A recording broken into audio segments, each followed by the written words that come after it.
And now, Mystery Theater.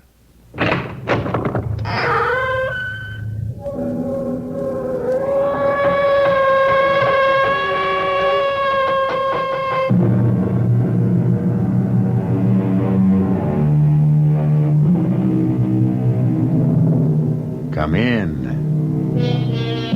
Welcome. I'm E.G. Marshall. Thus conscience does make cowards of us all. A quote, naturally, and almost as naturally from Shakespeare. On the other hand, like proverbs, quotes tend to contradict themselves. It was Oliver Goldsmith who said, "Conscience is a coward, and those faults it has not strength enough to prevent, it seldom has justice enough to accuse." That contradiction is what this story is all about. What are you doing in that closet? Oh, my Aunt Hester, I was just trying to make myself at home. Never poke your nose into anything in this house that isn't your business. I didn't mean to. What's that you have in your hand? It's so queer. All leather and steel and buckles and things. I don't know what it is. Nor is it your business to. While you stay here, don't you ever meddle with anything that doesn't belong to you. That's the first and last thing you have to learn about Malvern Grange.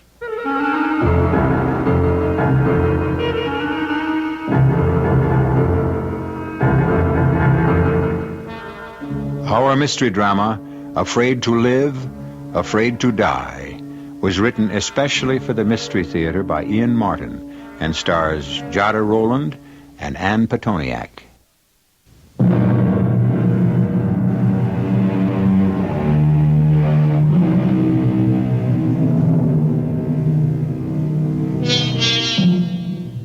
She's an old lady now, and an old friend in my family, and she is a remarkable woman. She's more sedentary than in past years, since she's in her 90s, but she is still slim, and her white hair frames a shrewd and kindly face. She never married, and for most of her years was a baby nurse. Only the last quarter of her life has she taken to being companion to other elderly and lonesome ladies, except for one other time, near the beginning of her life. And this is Ellen Muir's story about that haunting and terrifying experience.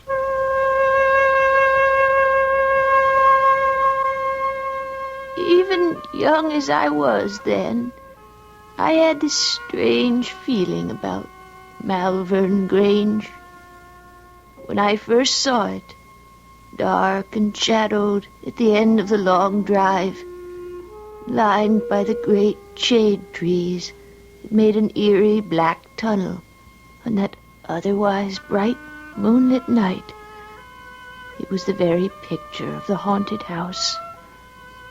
And fat, wheezy old Joe Wellman driving me by trap from the railroad station didn't help me to feel much easier in my mind. Well, hello there, Missy. I reckon you'd be Hester Milgram's niece she's expecting. Yes, sir. Ellen Muir, right? That's me. I'm Joe Wellman, pleased to meet you. Jack of all trades. Gardener, groom, handyman, and general bodyguard to all them lonesome women out to the Grange. This, all the luggage you got? Yes, sir. Oh, no, I can carry it. Oh, I bless you, little one. Ain't no weight at all, even for an old geezer like me. Now, come on. I got a horse and trap waiting to drive you off to the Grange. Yes, sir, you sure don't take after Hester. You're a right pretty little thing. What's the matter? Cat got your tongue? Oh, no, sir. I didn't say anything out of line, did I? It wasn't that. I just didn't know what to answer. Ellen, I want you to meet Jenny. She's a filly just like yourself. Hello, Jenny. Oh, what a soft nose she has. All right, there. Your bag's aboard. It's getting on to twilight, and we'd best be on the way. It's a long drive, so up you go. Did you get anything to eat on the way down the train? Oh, no, sir. Wasn't it a dining car? Oh, yes, Mr. Wellman, but I didn't have enough money. Well, right beside you on the seat, there's a a bag of apples there. Hey, Jenny. I don't want to take your apples. Oh, bless you, little miss. I brought you those from the Golden Lion, where I was having a pint while waiting for the train. So just fire away. Well, that was very kind of you. And to tell you the truth, I am powerful hungry. Well, those will keep you going till you get to the Grange, only don't fill up all the way, 'cause I know your Aunt Hester has tea and a currant cake all waiting for you time you get home. Now, what'd I say wrong? Nothing wrong. Just... Home. That was it, wasn't it, huh? You're homesick. kind of. I've never been away from home. Yeah, not much of a one you're coming to at that. What do you mean? Well, it's a gloomy old place for a bright young lady like you, stuck off in nowheres with a bunch of old clucking hands and her. My aunt's very nice. She came to see us once. Oh, aye, Miss Milgram's all right if you don't cross her. Her heart may be kind enough, but her word is short and her word is law.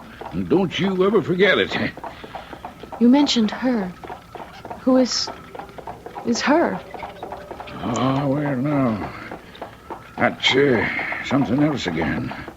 You've only to watch her and see she's possessed by old Nick himself. She's more than a half a ghost. Ghost? A ghost, yes, sir. She's near 100, you know. All wizened up and wrinkled like a witch with long, pointy nails and hands that are all skin and bone. You mean the madam? Madam Lytton? Who else? Lord knows how she's lived this long.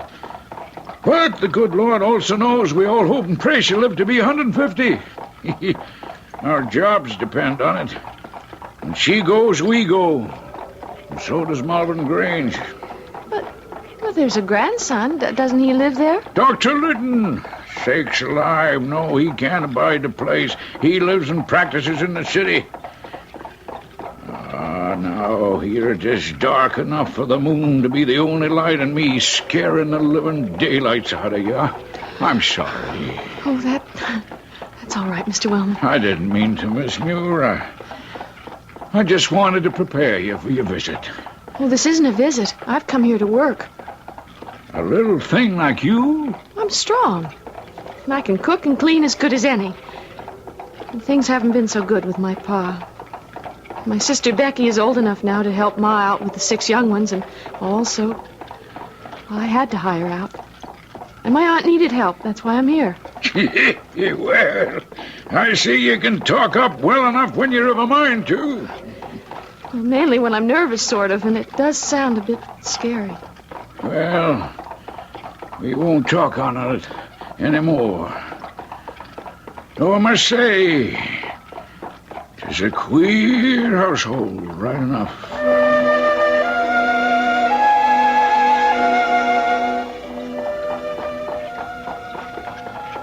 Is it much further? Nope, we're almost there.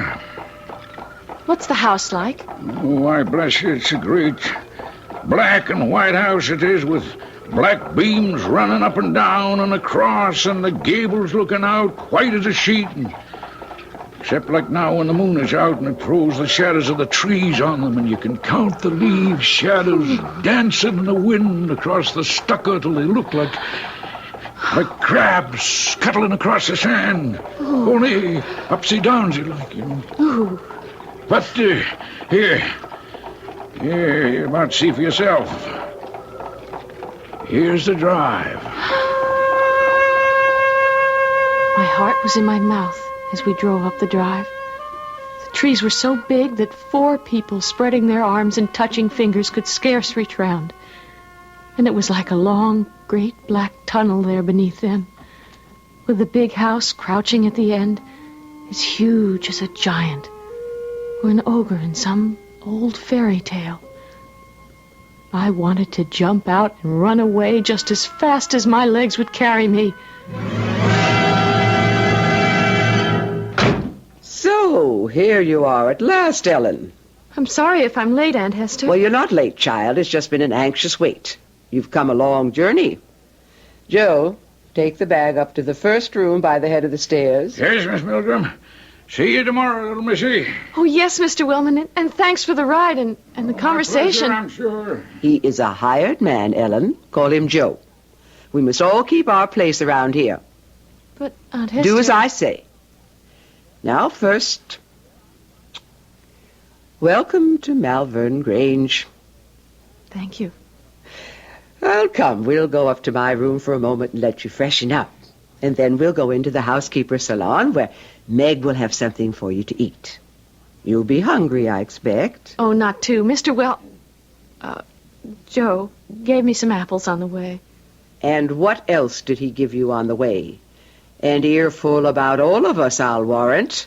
Oh, just about Mrs. O'Meara and... I don't know whether she is a Miss or a Mrs. He just called her Judith Squires. Mrs. O'Meara will be Meg to you. She's a servant. But, Auntie, so am I. You are my niece, and I am the housekeeper. As I said, everything in its place. Since you are young, they can call you by your first name. And the other lady? Judith? Oh, well, she's far on in years. You may call her Miss Squires.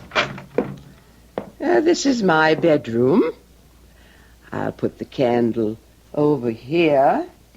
And while you take off your coat and hat, I'll just put a taper to the overhead lamp so we can see a little better. There we are. Now then. Yes, ma'am. Aunt. Yes, Aunt. What did Joe tell you about the madam? You mean the old lady who's sick? Mrs. Litton? That's who I mean. The madam. Why, he... Don't lie to me, girl. No, ma'am.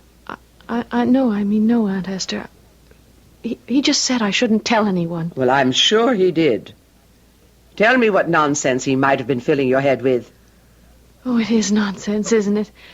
I mean, she isn't possessed by the devil. And she's not half a ghost, is she, Aunt Hester? I knew it. The answer to you, Ellen, is that the madam is none of your business. She's a very old lady, and she's not in the best of health. Now, that's all you ever need to know of her. You're not here to take care of her. You're here to do housework that the rest of us haven't time for. Now, that's the end of that. Come. We'll go into my dining sitting room, and you can meet Meg and get something to eat. Where's Mrs. Squires? She's upstairs sitting with the madam. That Judith, fallen asleep again. You'll find Meg through that door. I have to go upstairs to the madam. In a second, my aunt was hurrying up the stairs, one black mittened hand shielding the candle flame from blowing out in the rush. And as the dark closed around me, I hurried for the door she had pointed out to me while I could still see it. The room I entered was all paneled in oak. A fine fire blazing away, plenty of light and tea and hot cakes and meat smoking away on the table. And there was Meg, fat and jolly, big as a house. Well, and here's our new companion at last. A pretty little thing that'll put a bit of light in this gloomy old house, maybe. You'll be Ellen. Well, I'm Meg O'Meara. Pleased to meet you, Mrs. O'Meara. No, let's make it Meg Bevorning. For though I've a year or 20 on you, we're the only ones in this house with the juice of youth still bubbling in our veins. Thank you. Oh, me darling, you must be hungry. Sit down then and eat. Oh, where's Miss Milgram? Something happened upstairs. Oh? There was someone with a weird sort of laugh. And Aunt Hester went running upstairs. Oh, that'll be the madam. Oh, Lord preserve us, I suppose Judith fell asleep again. Oh, and if the old one got away, well, never mind. Your aunt will take care of it. Oh, sit you down, darling, and start eating and forget the other. While you can.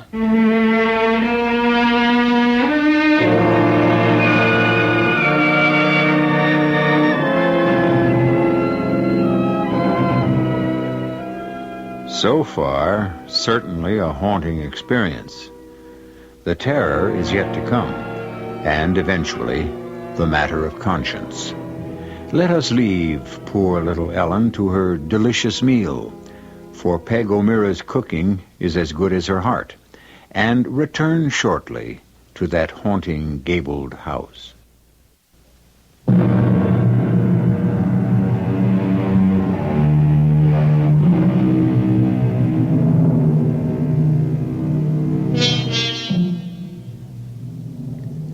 It's fascinating to sit and watch Ellen Muir tell her story today, calmly and sadly, looking back over 70 years to when it happened. It is easy to understand how vividly she remembers the young girl who lived it, the Ellen Muir who sat in that haunted house, homesick and hungry, and in spite of her jolly companion Meg, still filled with an inescapable premonition of a terror yet to be faced. You'll have some more cake, Ellen, and a spot more tea. Oh, no, thank you, Meg. I'm so full I couldn't even manage another crumb. Oh. Thank you. I wonder what's keeping Aunt Hester so long. Well, I'm thinking it's Judith's getting the tongue lashing this time. She probably fell fast asleep like she's apt to do, and the old madam was up and away. But I thought she was bedridden. Well, no, she is, and she isn't. Days will go by, and she won't open the curtains on that old four-poster she sleeps in. Just stays shut up in there, except for us bringing her meals. But the other days... But the other days what? Well, the other day she's a troublesome old lady, no doubt of that. You have to be sharp watching her, or glory be to Mary, she'll be into the fire or out the window. How old is she? Oh, you wouldn't believe it. 99, her last birthday. And that 8 months gone by. Could I ask another question, Meg? Ask away, what's the harm? 'Tis not to say I'll answer. Is the old lady well in health? Well, no harm in asking that. She's been a bit off for a bit lately. But she's much better this last week. I dare say she'll last out her 100 years or more yet. Oh, whisht, here comes your aunt down the hall. I couldn't tell much from my aunt's face when she came in. It was calm, and she didn't seem put out. But she drew Meg aside and started to talk with her. In the warm room with company and good food in my stomach, I felt more at home and started to look about. There were pictures on the wall, and pretty old china things in the cupboard. And there was a door open in the wainscot, and inside a closet. I saw this queer thing hanging up inside. I was just going to look at it when... What are you doing in that closet? Oh, Aunt Hester, I was just trying to make myself at home. Never poke your nose into anything in this house that isn't your business. I didn't mean to. What's that you have in your hand? It's so queer. All leather and steel and buckles and things. I don't know what it is. Nor is it your business to. While you stay here, don't you ever meddle with anything that doesn't belong to you. That's the first and last thing you have to learn about Malvern Grange.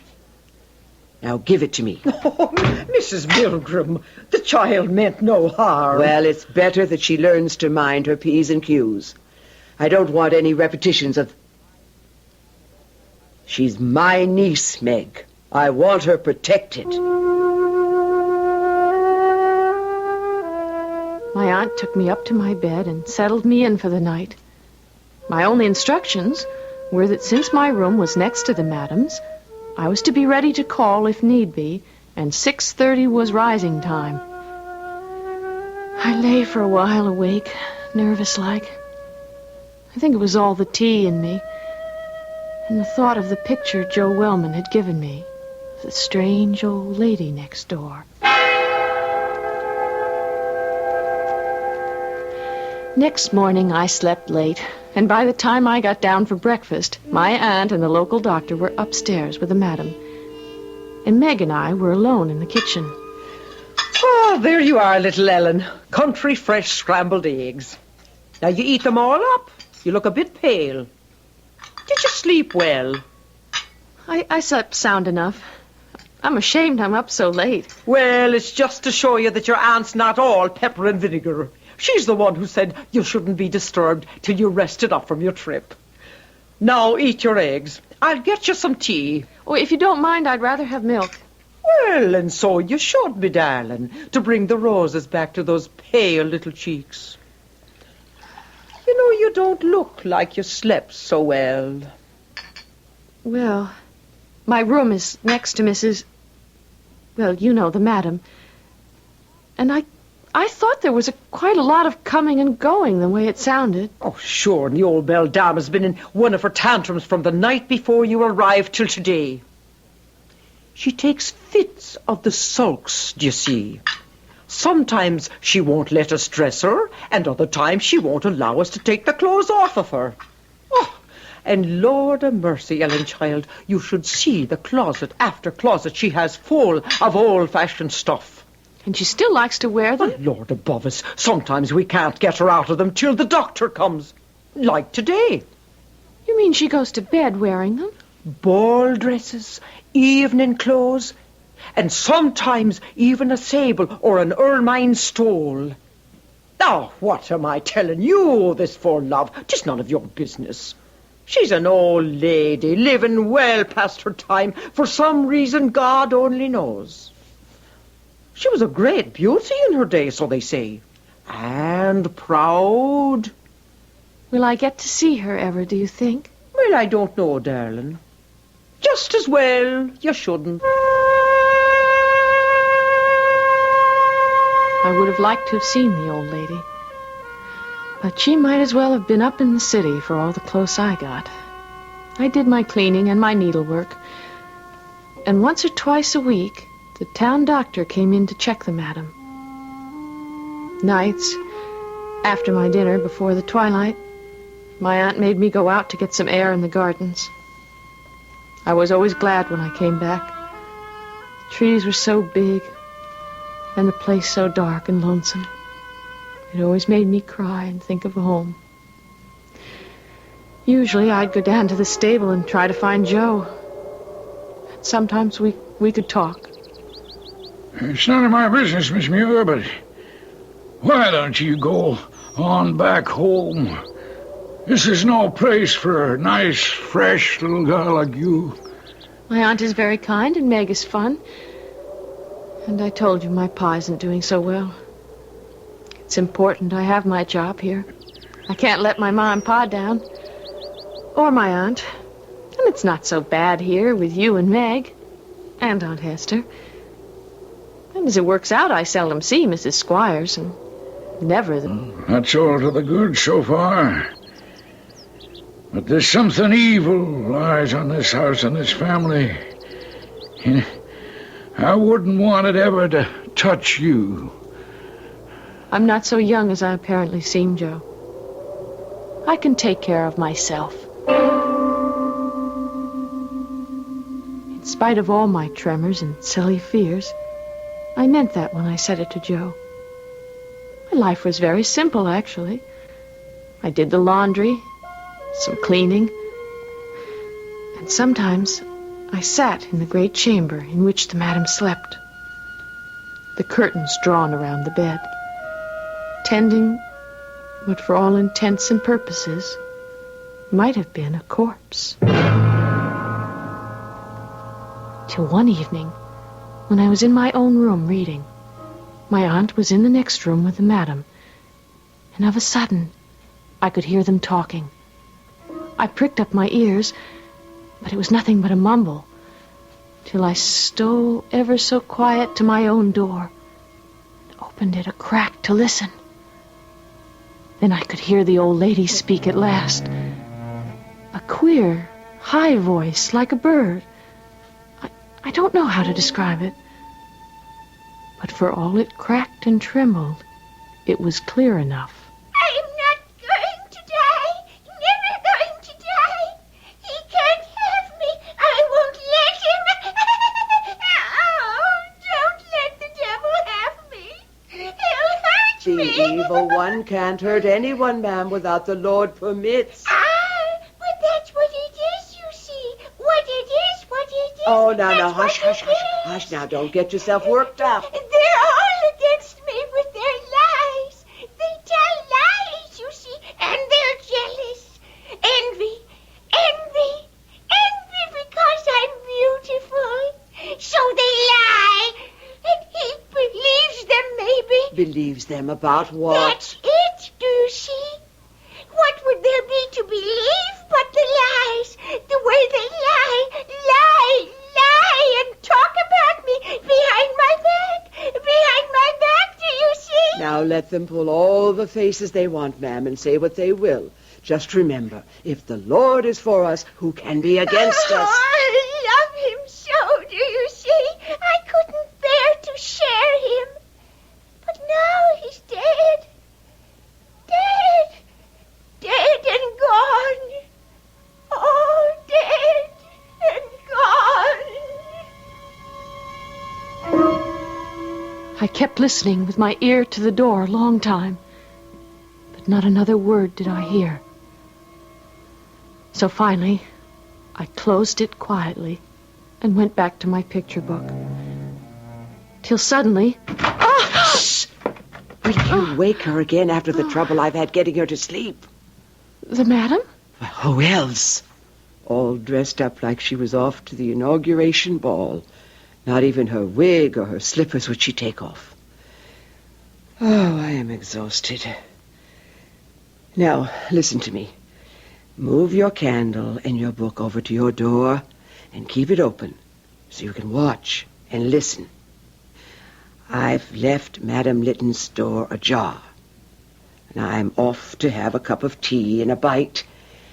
And when Judith and I come back up, you can go down and Meg will give you supper in my room. But if you hear her stir, mind, give me a call. Pull shut her door and hang on to the handle as if for dear life till I and the others come up to help.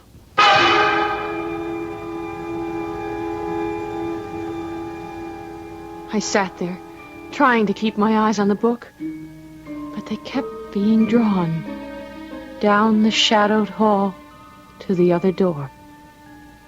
I couldn't hold it back. I had to have one peep, just to see what the old lady was like. I was near blinded the moment I entered the room. I'd never been in it after dark before, and it was ablaze with 22 wax candles. I tiptoed to the bed and listened. I could hear her breathing, rusty-like, a kind of gurgle. And slowly I parted the curtain and looked in. There she was, just lying as Meg described her that first day. Scarlet and green and satin and silk and lace. A big powdered wig. Heels as tall as my hand. And as sharp as her big crooked nose and her long, pointy nails. Half of the whites of her eyes were open. Her throat rattled as she breathed. I was frozen stiff with fright. And before I knew it, she opened her eyes and sat up, spun around and dropped her shoes to the ground with a clack. She stood up, pointing at me with a finger, like a corpse come to life. You young imp! You little brat! Why did you say it to my face? Say what, madam? Why did you say I killed the boy? What boy? You know. Tell me or I'll shake the life out of you. I'll rake you with my nails till the blood runs. I'll spoil your beauty. No.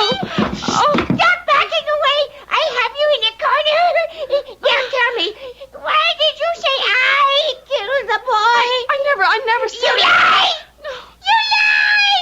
I'll tear you apart till you confess. No. Tear you apart with my hands. No!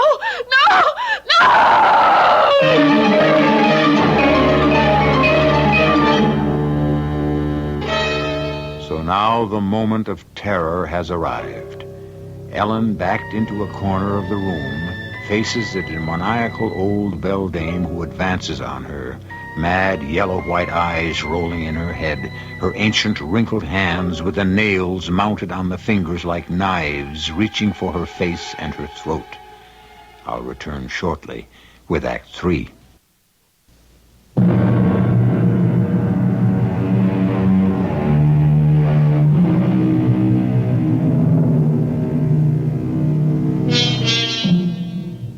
A story in 3 stages. First, haunting. Second, replete with terror. Both of these shall continue. But last, and far from least, the matter of conscience. The complex of ethical and moral principles which controls or inhibits the actions and thoughts of an individual. We begin now, certainly, with Ellen's conscience, which was bothering her quite as much as her memory of terror. Now that she was safely down in the sitting room with Meg, while Mrs. Squires and her aunt were upstairs greeting the madam. Now drink your tea, Ellen. I put a wee drop of brandy in it to calm you down, dear. Oh, I'm really all right now, Meg. I just lost my head a little. It wasn't that I couldn't have handled her physically. It was just... I was so scared. Oh, sure. Sure, she's enough to scare the devil when she gets into one of her fits. I'm sorry I wasn't strong enough to fight away being curious. Well, this time curiosity didn't kill the cat. And I'm a mite curious myself for all that. About what? Would you say those words again the old lady said to you? She said, "Why do you say I killed the boy?" And did you say she killed the boy? Not I, Meg. Why would I say a thing like that? Oh, just a curious thing, love. That doesn't matter. Come on now, we'd best see you off to bed. That drop of brandy will give you a nice, quiet sleep. I can see your eyes beginning to droop already.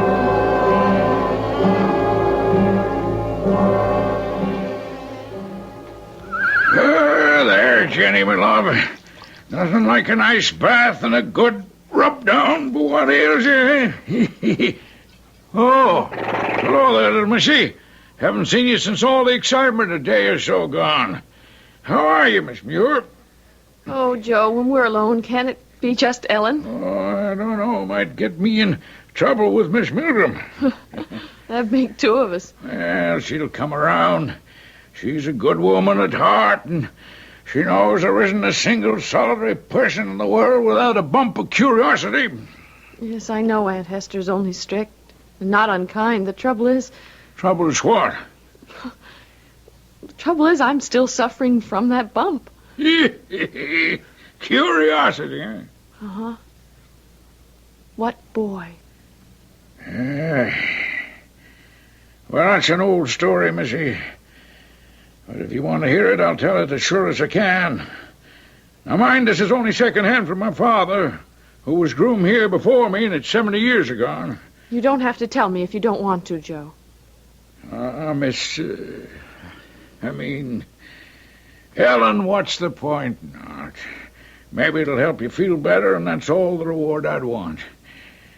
The madam, Mrs. Lytton, oh, she was a great beauty in her day, tell me. But when she married the owner of Malvern Grange, he was a widder, and he had a son about 9 years old. Is that the boy she was talking about? Well, I suppose. Well, why would she think she killed him? Oh, that was a terrible tragedy, little Miss Ellen. The boy, from what I hear, was a fine young man, full of energy and daring. There are those who say he was allowed too much liberty, because one day he just plain disappeared, and the hide and the hair of him was seen from that day forward, save only his hat found by the lake under a hawthorn bush. But where do they think he went? What happened to him? Well, his little boat was missing, so he must have drowned. Oh, how awful. My pa said that Mr. Lytton bore up under it, but the madam went to pieces for a long while. But she must have had children then, if... Oh, yes, after she got over the loss, she had a boy, Mr. Stanley, that was, who was the father of Dr. Edmund. Mr. Stanley died a few years ago, so the estate now belongs to Dr. Edmund, the old lady's grandson. To spend all those years worrying about something she couldn't help. And now to have it all back up at the end. Huh? What are you talking about, Ellen?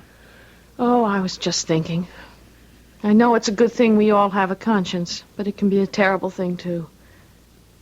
Poor Madame Lytton.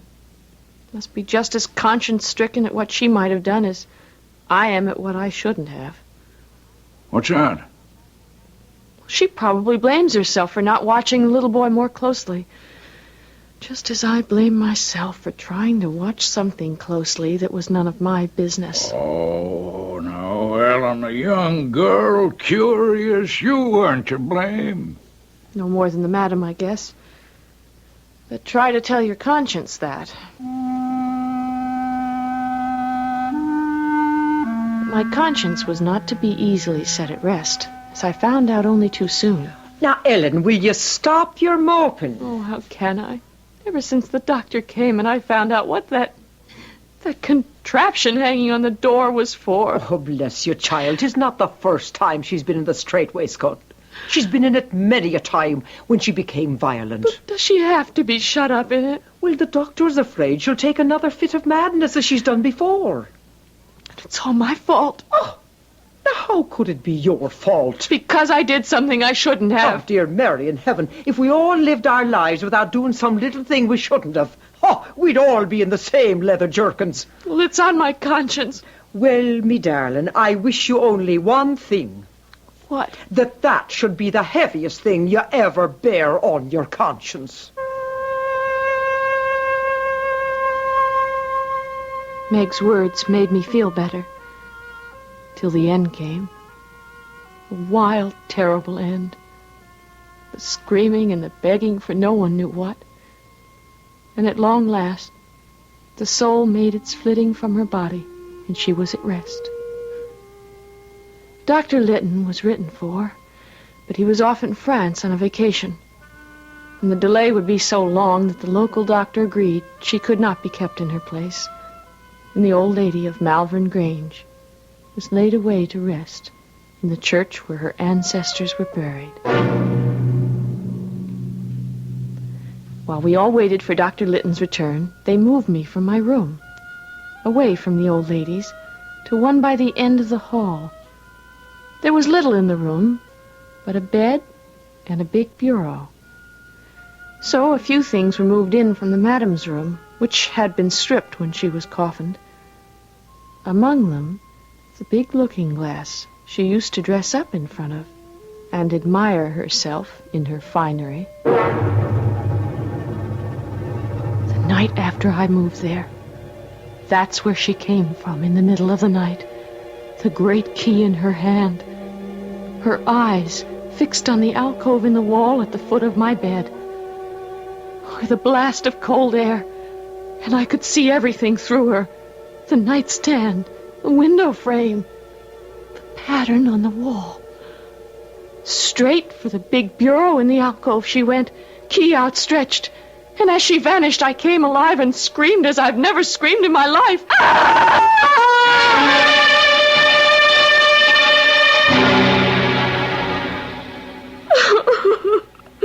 All right, Ellen, all right. It's all right now. I'm sorry, Aunt Esther. Oh, maybe it was a dream. But Oh. Now, just tell me, had the appearance that you saw a key in its hand? Oh, yes. Was it like this one? Why, that's it. The very image. Are you sure? As sure. Well, that'll do, child. You'll sleep here with me tonight. And the doctor will be here by noon tomorrow. I'm sorry for what I've put you through.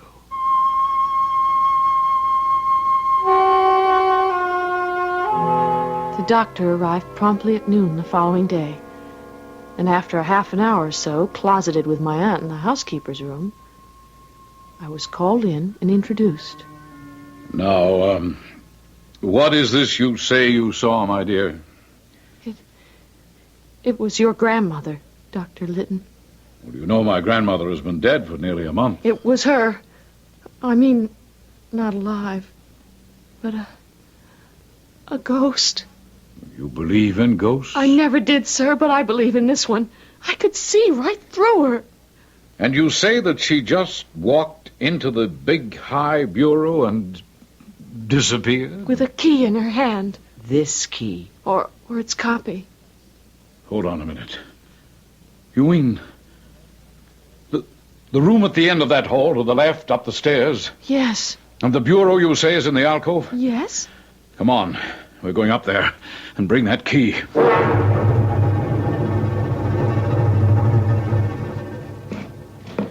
All right, now, ladies, if you'll assist me. And don't try to lift, just slide it. You ready? There. Oh, easy. Easy. That's far enough. Now. What is it, Dr. Litton? When I was a boy, 25 years ago, an old servant we had told me there used to be a door here. By heaven, there it is. The plate and jewels used to be kept here before the big pantry was built. Give me that key.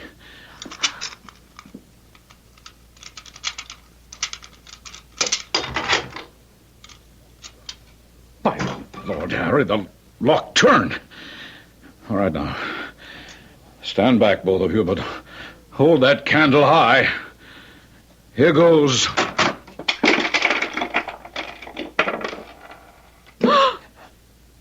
Oh, good Lord.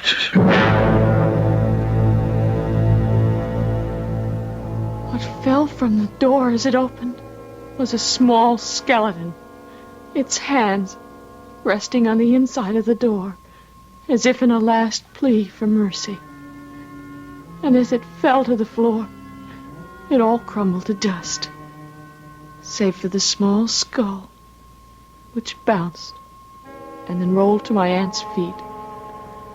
That's all that was left from what had been shut up there all those years, except some jet buttons and a small green hafted knife.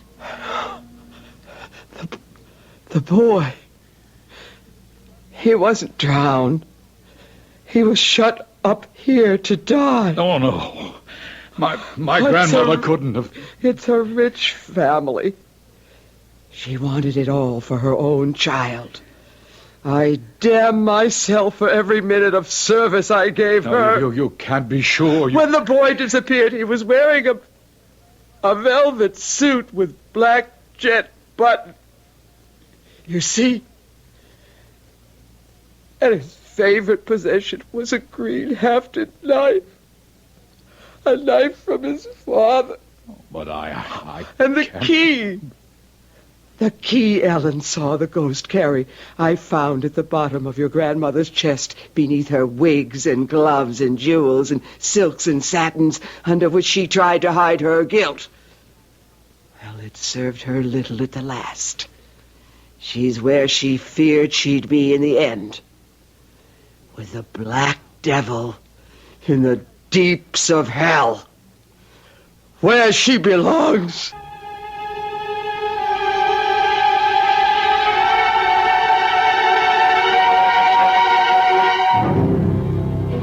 No wonder Madame Litton was afraid to die, and equally afraid to live.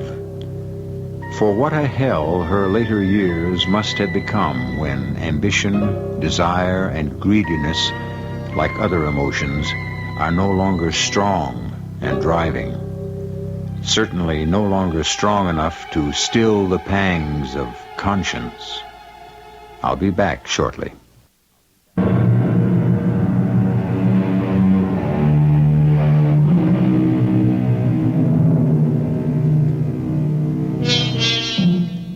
I find it hard nowadays to pass any neglected object by the water's edge without having to repress a shudder. A beer can, a pair of sunglasses, a sneaker, a child's pail, or most of all, a hat. For the moment I spot the object, I don't see it, but a poor little boy shut up to die in a sealed safe, where neither his cries nor his wild thumpings on the door or his prayers, if he knew how to say them, could be heard. Our cast included Jotta Rowland, Ann Petoniak, Joan Shea, and Ian Martin. The entire production was under the direction of Hyman Brown. This is E.G. Marshall inviting you to return to our Mystery Theater for another adventure in the macabre. Until next time, pleasant dreams.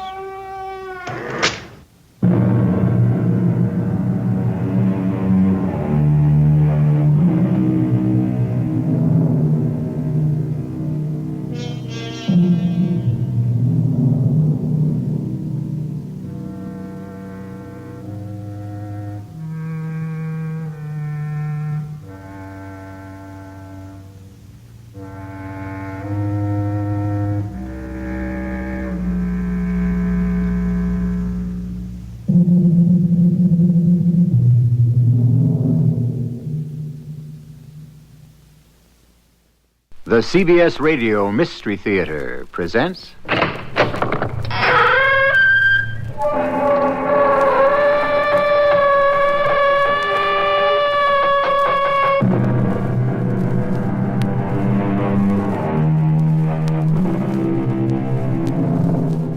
Come in.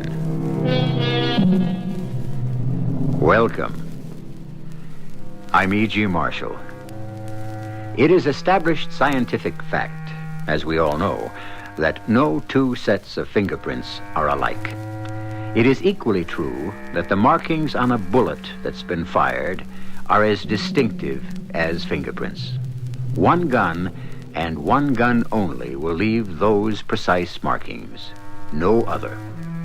And so it seemed that Rocky Stark was lying. He had to be.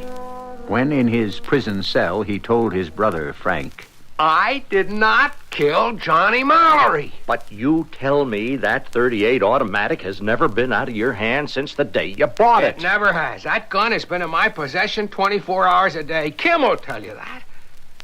Frank, stop shaking your head at me. It's the truth.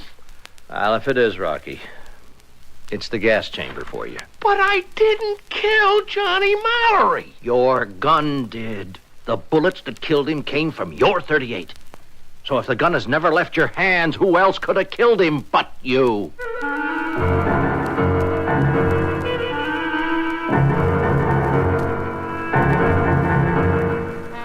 Our mystery drama, Bulletproof, was written especially for the Mystery Theater by George Lothar and stars Mason Adams and Patricia Elliott.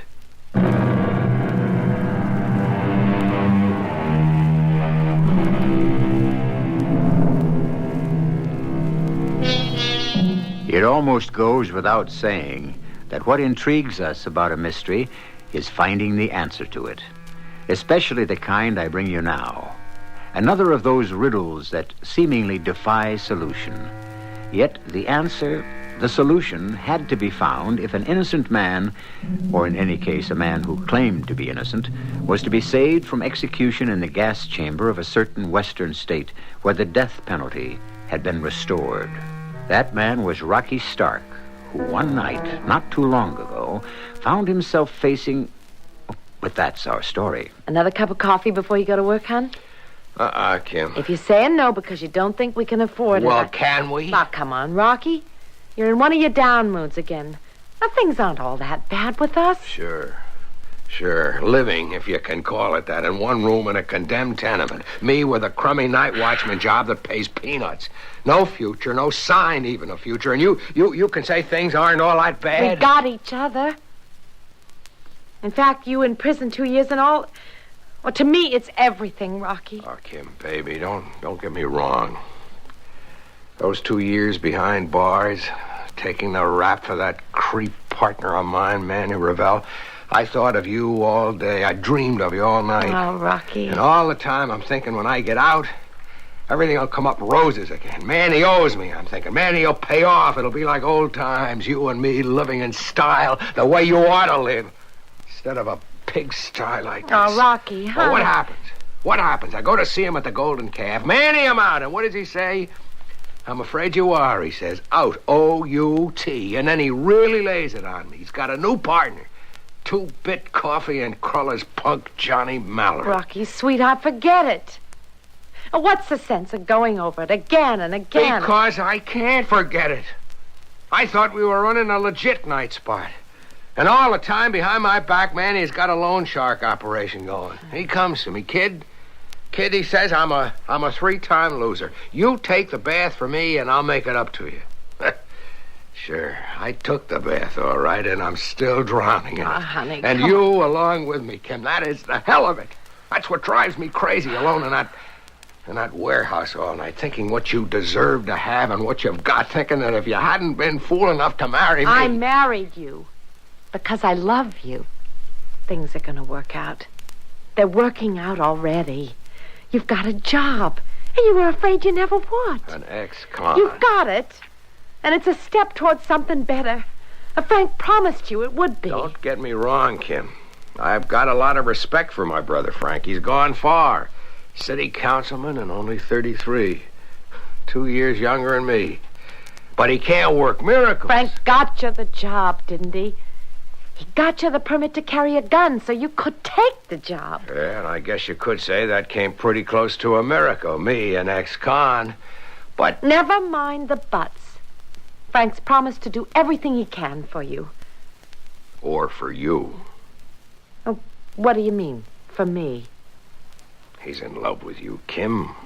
Always has been, you know that. Oh, don't be silly. Frank stopped carrying a torch for me the day I married you. Now, I'll tell one. You'd better get moving, or you'll be late. Who could that be? Yeah? You Rocky Stark?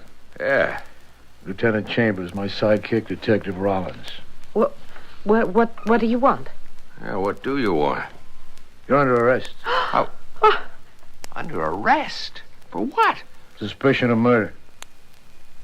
Murder? Whose murder? A guy named Johnny Mallory. Johnny Mallory.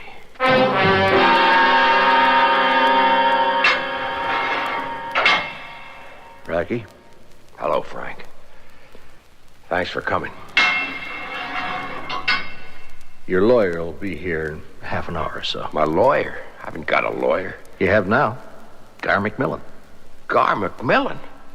Well, he's the best. What is he going to cost? No, never mind that. Now, you need the best, and that's all that counts right now.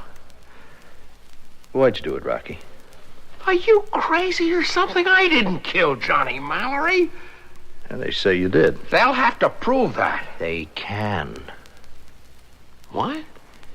The bullets that killed Mallory were fired from your gun. Well, that's impossible. That's impossible. That .38 of mine has never left my hand since the day you got me the permit for it. Now, look, Rocky, they picked you up last night when Manny Revelle told them... Manny? Has told them about the fight you had with Mallory in Manny's office and the threats you made.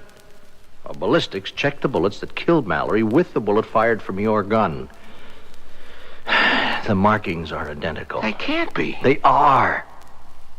Now tell me, did you threaten Mallory? No, I never even saw Johnny Mallory. When you went to see Manny... That's all I saw, Manny. Rocky, where were you yesterday afternoon between 3 and 6? Why? That's when Mallory was murdered. They found the body in his car, parked in a lonely spot out near Warehouse Point. Now, he'd been killed with 2 bullets through the head. Bullets they dug out of the back seat cushion and compared with 1 fired from your .38. Now, where were you between 3 and 6? In Bayside Park. What were you doing there? Kim works in a restaurant near there. I was killing time, waiting for her to finish so as I could walk home with her. You were waiting for 3 hours on a cold, rainy day in the park for 3 hours? Sounds kind of out of space, doesn't it? It certainly does. Well, maybe I am spaced out, Frank. I can't get out of my mind what I've done to Kim. I've wrecked her life. She's the greatest, you know that. You know that. And I want to give her the sun, the moon, the stars, but what have I given her? A roach trap in a condemned tenement. I get to thinking like that alone in a place, and I have to get out. So I go to the park. Rain or shine, at least that's free in this crummy world. It may cost you more than you bargained for. Without an alibi, though, what alibi you could have, Your gun killed him. My gun. Nobody has touched that gun except me. Well, how can you be so sure of that? How? I'll tell you how. You stuck your neck out. You stuck your neck way out to get me that permit. And you had to have a gun to get the job. And you got it for me. So was I going to take a chance on some gunso stealing it? Not me. I owed you that at least. So when I tell you that 38 never left my hands, it never did. In fact, Frank, I even slept with the damn thing. Slept with it? Strapped to my side. I wasn't taking any chances. So I don't care what they came up with in ballistics. They're wrong. The comparison microscope doesn't lie. Cops are people, and people make mistakes. Not this time. How do you know? I asked to see for myself, and they showed me. Well, then, I don't get it, Frank. Why the look? You think I did it, huh? It doesn't matter what I think. It's what the facts prove. Now, you and Johnny Mallory were enemies for years. Now, that's for openers. Johnny stepped into your shoes when he became Manny Ravel's partner. Now, according to Ravel, you threatened Johnny, and Johnny was killed with your gun. No, it doesn't matter what I think. What matters is... Yeah? What a jury will think, Rocky.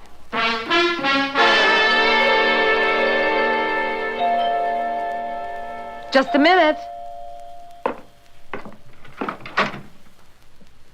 What do you want? Now, is that a way to greet an old friend, Kim? Did you say friend, Manny? Rocky's in a mess. I want to help if I can. Okay to come in? Come in. Whatever you have to say, Manny, say it and get out. I guess I already said it. I want to help any way I can. Rocky's going to need a lawyer. He's got one. His brother took care of that. Lawyers cost. He'll need money. Not from you. Not after what you did to him. Me? I did something to Rocky? He took a rap for you, and you sold him out. Took a rap? Now, what are you talking about? I see. That's the little fairy tale he told you. Is that it? No fairy tale. The truth. And I sold him out. Now, how'd I do that? Mallory took Johnny's place, didn't he? Temporarily, sure. Temporarily? Who runs a night spot as big as the Golden Calf without help? When they put Rocky away, I needed help. I hired Johnny Mallory. He was your partner. Who said? Rocky told me. Oh, I see.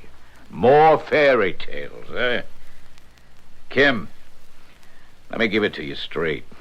Rocky never took any rap from me. They nailed him with the goods. Then how come, when he went to see you after getting out... He finds out Mallory's working with me and right away blows his wig. You know his hair-trigger temper. He gets it into his head Mallory's my partner and starts sounding off. Never gives me a chance to straighten him out. You're lying, Manny. No, Kim, I'm telling you the truth. Hey, listen, you know how I feel about Rocky, and you at least know how I feel about you. I ought to. You made enough passes while Rocky was in prison. It's my fault you tied me on. If you were really Rocky's friend, you'd have turned yourself off. So I didn't. I'm sorry. But anyhow, I want to help if I can in any... Come in. Oh, Frank, come in. What are you doing here, Ravel? I'm asking myself the same question, Stark. You know where I am, Kim, if you need me. Huh. What was that all about? Never mind. Did you see Rocky? Yes. How is he? He's okay. When can I see him? Well, as soon as Gar McMillan arranges things. Maybe this afternoon. Gar McMillan? The famous Gar McMillan? Yes, Rocky needs the best legal talent that can be had. Now, he's in real trouble. I know. The bullets match his gun. It's in the papers. But he didn't murder Johnny Mallory. Frank, he didn't. No one else could have, Kim. Now, Rocky swears that gun has never left him since the day he and I went together to buy it. It never has. Well, then... A mistake's been made, that's all. No mistake. You believe he did it? Have I any choice? He's your brother. That's one reason I haven't had any choice. I know Rocky. I know that temper of his. Oh, I'm sorry, Kim, but from where I sit, Rocky killed Johnny Mallory. No one else could have. Someone else did. The bullets. Proved the shots were fired from Rocky's gun. But it wasn't Rocky who pulled the trigger. It had to be. He swears the gun has never been out of his hands. Now, is that true? Yes. But he's never even fired it. Except on a practice range. Never. Kim, the police have a strong case against Rocky. In fact, it's open and shut. I don't think even Gar McMillan can save him. Well, surely it is an open and shut case. There's no question at all about the bullets matching. Comparison microscopes don't lie. As for the gun having been used by someone else, personally, I believe Rocky's story that it has never been out of his possession. So, what possible answer can there be to the impossible? I'll return shortly for Act 2.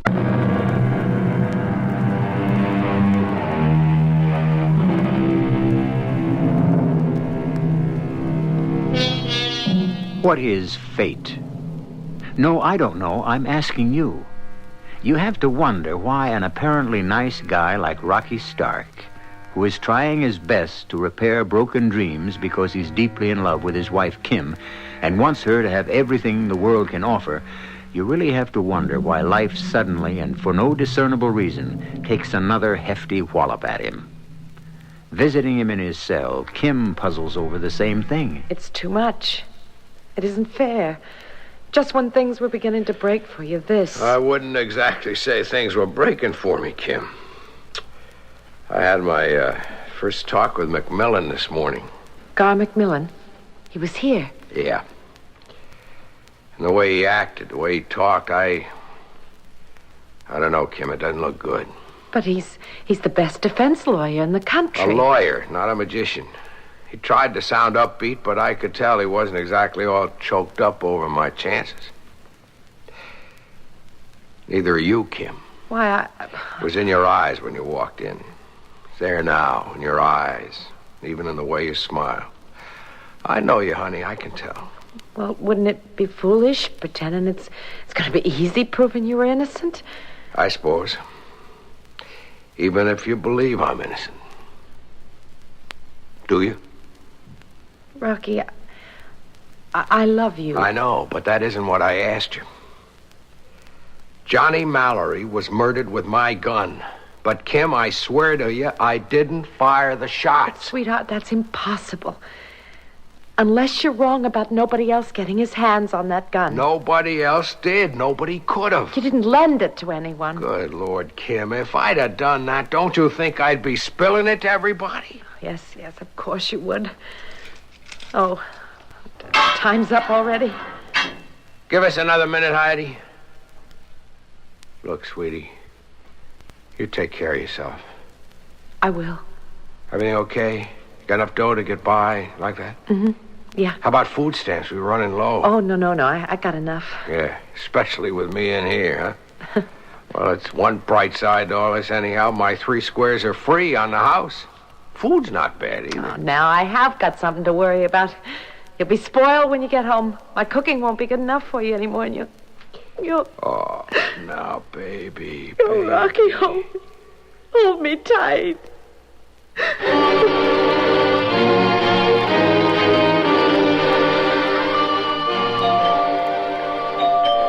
Yes? Mrs. Stark? Yes. My name is Spratt. Jack Spratt. I'm afraid I don't... Well, maybe the name Fats would mean more to you. Fats? Oh, yeah, Rocky has mentioned that name. Yeah, well, everybody calls me Fats, you see. Oh, okay if I come in. I'm a friend of Rocky's. Well, of course. Come in. Oh, thanks. Hey. Smells good. What are you cooking? spaghetti and meatballs. Sure smells good, real good. Well, I was just about to eat. Would you like some? Yeah, I sure would. You got enough? Oh, yeah, plenty. Just sit down and I'll serve it. It's fine. Fine. Well, now you know who I am, Mrs. Stark. Well, yes and no. I mean, Rocky has mentioned you. Well, I operate a place called the Bullseye. It's a practice range where guys, they want to sharpen up their eye or keep it sharp, they practice. Oh, a shooting range, yeah. Yeah. Hey, thanks. This looks good. That's how I know Rocky, and he knows me, see? He done practicing at the place. Well, not much, and he kind of couldn't afford much, but some, and him and me, you know, we hit it off like... Hey, you didn't serve yourself yet. I really don't feel hungry. You don't feel... A dish that smells and tastes like this, and you don't... Hey, wait a minute. Let me have a look in that pot. Please, just tell me what you come... You know, you shouldn't have done nothing like that, Mrs. Stark. You got just enough food for yourself, and you give it to me. Now, that's no wonder, Rocky. He was always saying you belong on a pedestal. Yeah. Here, you No, please. Go on. I'm not hungry. I just like to eat, is all. See? No, go. You dig in while I tell you why I'm here. Okay. That's it. Now, see, when I heard Rocky was accused of putting the burn on Johnny Mallory, I said to myself, that's a lot of bull. Rocky's no killer, no loan shark type either. Then you don't believe he took a bath for Manny Ravel. And when he got out, Manny shafted him. But Johnny Mallory was killed with Rocky's gun. Well, looks that way, yeah. But Rocky's convinced the gun has never been out of his hands. Well, see, that's what I wanted to ask you about. Now, I know how Rocky felt about that .38. Could he be wrong, maybe, about nobody else getting his hands on that gun? Like, for instance, did he actually sleep with it strapped to his side? Yes, he did. Sounds silly, Oh, maybe, no. He wasn't taking no chances, night or day. I just wanted to be sure of that before I go down to headquarters. Police headquarters? Yeah. I got an idea that could save Rocky. If I'm right, that is. What idea? What? Now, look, don't go getting your hopes too high. I could be wrong, too, but I want to talk it over with a friend of mine in ballistics, a Lieutenant Chambers. But what is your idea? Well, it's just this. Somebody could have put the burn on Johnny Mallory with another gun and made it look like Rocky's. But that's impossible. I mean, isn't it true that bullets are as distinctive as fingerprints? That the markings on a bullet after it's been fired prove that it came from one gun and no other gun? Yes, right. Well, then how could Mallory have been killed with another gun if the bullets that killed him came from Rocky's? Well, how? Look, it's better I don't tell you, Mrs. Stark. I don't want to take chances the wrong guy, and I know what I know, or think I do. But I'll tell you this. If my idea is right, if it's a bullseye, Rocky'll be a free man by tonight. But, Kim, it's crazy. He seemed pretty sure it was right. How could he be? My gun killed Johnny Mallory. There just can't be any two ways about that. You didn't kill him, and nobody else but you had the gun. Yeah, that's true. But, sweetheart, if he's right, if his idea, whatever it is, proves you're innocent... You shouldn't have come to you getting your hopes up. Getting yours up, too, if it comes to that. No, not me. Rocky? I had another talk with McMillan. And? He said he checked everything out, his staff anyhow. Guys who do his investigating. And it's hopeless. No. Yep. He wants me to plead guilty. Guilty? With a plea for clemency on grounds of, I don't know, temporary insanity, something like that. Was he out of his mind? Honey, if there's anybody in this world who isn't out of his mind, it's Gar McMillan. Oh, Frank. Hello, Rocky. Kim? I brought the afternoon paper. Thanks. I just come from seeing McMillan. He told me about the guilty plea. You gonna ride with that? I don't know yet. You'd better. Why? Kim, I don't want to upset you. Why, Frank? If Rocky pleads innocent, the jury just plain won't believe him. Now, no jury in its right mind would. But, Frank, you don't understand. We've got to face facts. Rocky's an ex-con. Listen to me, Frank. There's a man, a friend of Rocky's. They call him Fats. He came to see me earlier today, and... Frank, wait a will minute, you listen to me, please? He said he was sure Rocky was innocent, positive of it. And if an idea had worked out that Kim. he could prove another gun was used to kill Mallory. I told her Fats is talking blue sky. Fats is dead. What? Dead? He's a front-page headline in the afternoon paper. There. See for yourselves. Killing near police headquarters. The owner of a pistol shooting practice range, Fats Jack Spratt, was gunned down in cold blood this afternoon, just a block from police headquarters. Oh, no. Decent guy like Fats. Why? Oh, you've got me. But how did you happen to know him? I practiced at the range he owned when I could afford it. I liked him. He liked me. Well, whatever idea he had, we'll never know what it was now. That depends. On what? On whether he was killed before he got to Lieutenant Chambers or after.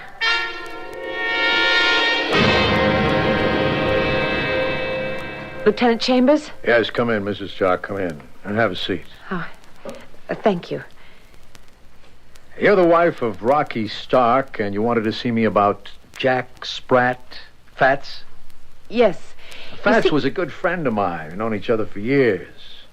How'd you happen to know him, Mrs. Stark? Well, he came to see me about my husband 3 hours or so before he was murdered. Oh? Why did Fats want to see you about your husband? He said he had an idea of how Johnny Mallory was killed. Well, I guess we know how Mallory was killed, don't we? Do we? Oh, I'm sorry. Of course, you feel... I certainly do, Lieutenant. My husband is innocent. Well, he's yet to be proved guilty, that's for sure. Lieutenant, was Fats killed before he saw you or afterward? Before he saw me? I don't think I understand. When he left me, he was on his way here to see you. He had this idea he wanted to talk to you about. Oh? Well, he never got here. Come to think of it, he must have been on his way here when he was shot down. He was. Well, I'll be... Well, I guess that ends that. Well, thank you for your time, Lieutenant. Oh, wait. Sit down, Mrs. Stark. Tom, hold all my calls, okay? I think you and I ought to do some talking, Mrs. Stark. I don't know what about, Lieutenant. Fats never told you. He was gunned down on his way to see me, which could mean somebody didn't want him to see me. Didn't want me to find out what idea Fats had in mind. I didn't think of that. Well, think of it now, Mrs. Stark. What idea did Fats have in mind? Exactly what idea?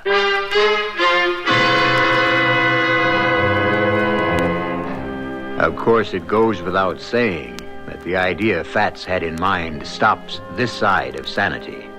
How could 2 bullets be fired from one gun but leave the markings on them of another gun? As any forensic expert will tell you, it's an impossibility. And yet, well, I promise we'll know the answer, and there is an answer, when I return for Act 3.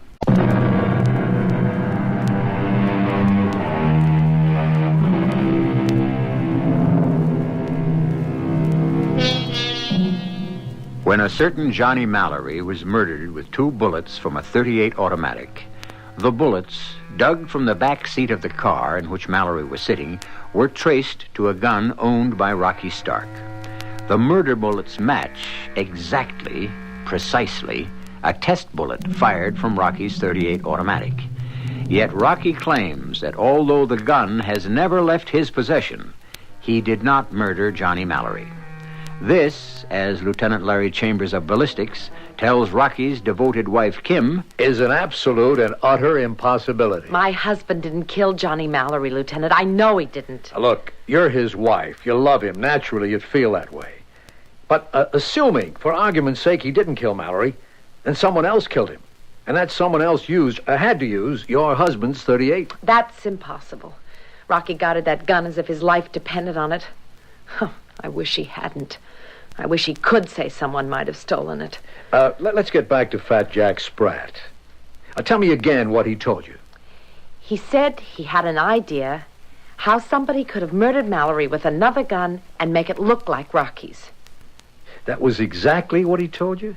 Our memories play tricks on us sometimes. He said someone else could have burned, that was the word he used, burned Mallory with another gun and made it look like Rocky's. Now, those were his words exactly. Nobody could have pumped 2 bullets into Mallory with another gun and made it look like your husband's. No 2 guns make the same marks on a bullet. Still and all... Yes? Nobody in this town knew more about guns, especially small firearms, handguns, than Fats. And if he had some idea of how it could have been done, then I'd say it could be done. Could be why he was killed. Somebody was scared he'd blow this whole puzzle wide open. But you can't. I mean, what Pat said doesn't add up for you. But let me think about it for a while, and maybe it will. You don't sound very hopeful. Here you are, Lieutenant. Let's see the tag on that gun. Yeah, it's Rocky Stark's, all right. Okay, fire me a test bullet. My for? Here's a test bullet we use when we compare... I know that, Pete, but fire me another. Whatever you say, Lot. Here, just let me fit it in the test box here, so, I'll have it dug out of the cotton in a second. Here it is. Thanks. Now let's put it under the comparison microscope with one of the murder bullets. Okay. Now you're set up. Go on, have a look.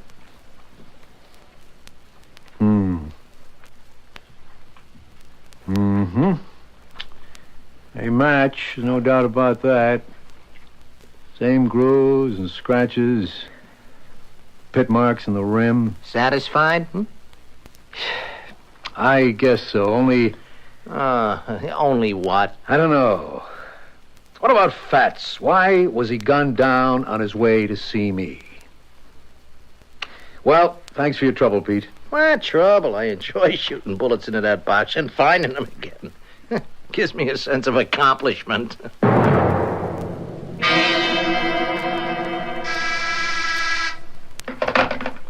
Yeah.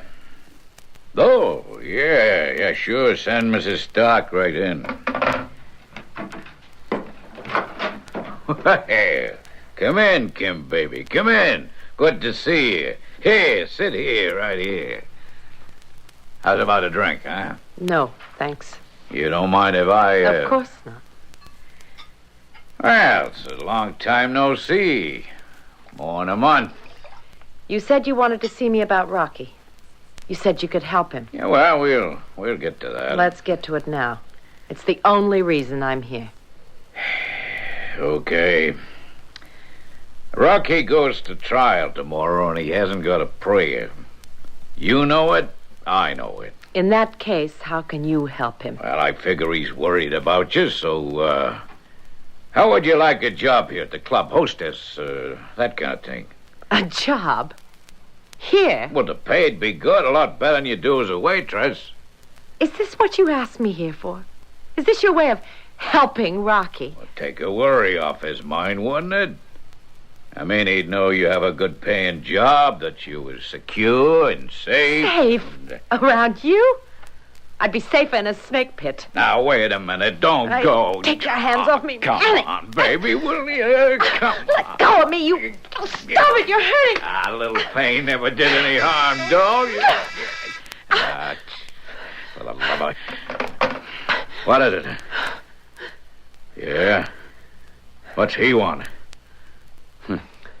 I got a choice.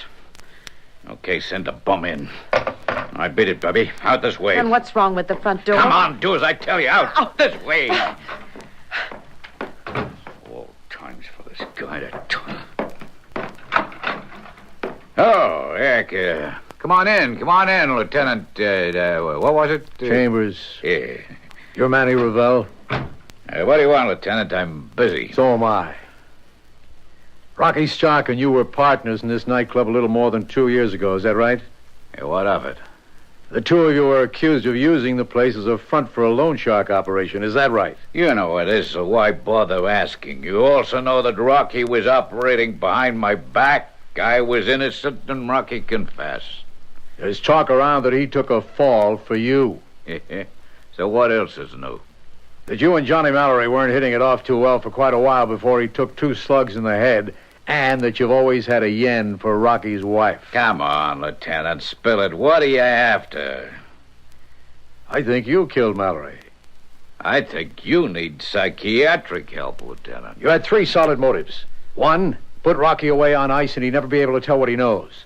2, get rid of Mallory by framing Rocky. And at the same time, 3, satisfy that yen of yours for Rocky's wife. It adds up, Revell. You know, I changed my mind. You don't need a psychiatrist. You need a computer. Mallory was killed with Rocky's gun, and that gun, on his own statement, was never out of his hands. On second thought, forget the computer. Even a computer won't help you add that up. It's bugging you. You're bugging me. Pete, all I've asked for is the photographs of those bullets. For the 100th time. What do you expect to come up with? Nothing. Nothing. It's hopeless. I know it's hopeless, and yet... I saw her this afternoon, Kim Stark. He goes to the gas chamber tonight, midnight. She looked awful, Pete. Yeah, well, it's rough, sure, but... One thing that bugs me and keeps bugging me is the pit marks on the murder slugs. Yeah, I told you they were made with black powder. Now, black powder pits the rim deeper than smokeless. But why would he buy black powder bullets when he could buy smokeless? I told you that, too. They're cheaper. He was saving money. Black powder, smokeless powder. What's the difference? The marks on the murder slugs match the marks on the test bullet, and that cinches everything. Seems that way. Lieutenant, it is that way now. Once and for all, that's the way it is.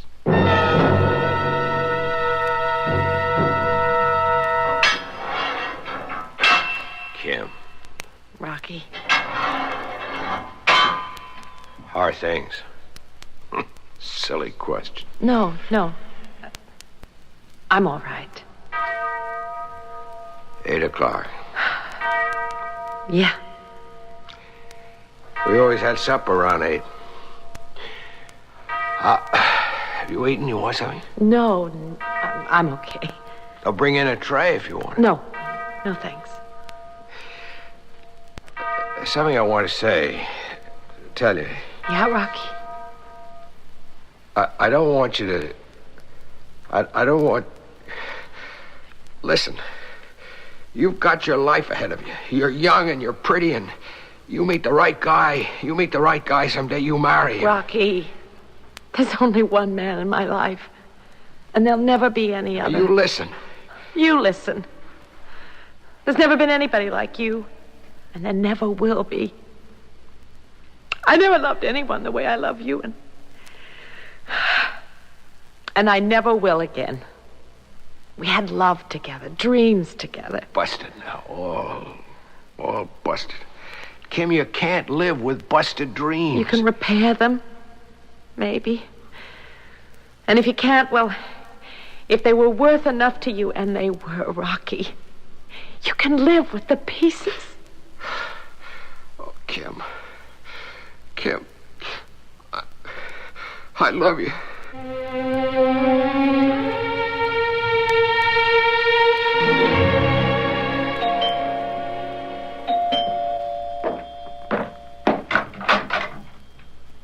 Lieutenant?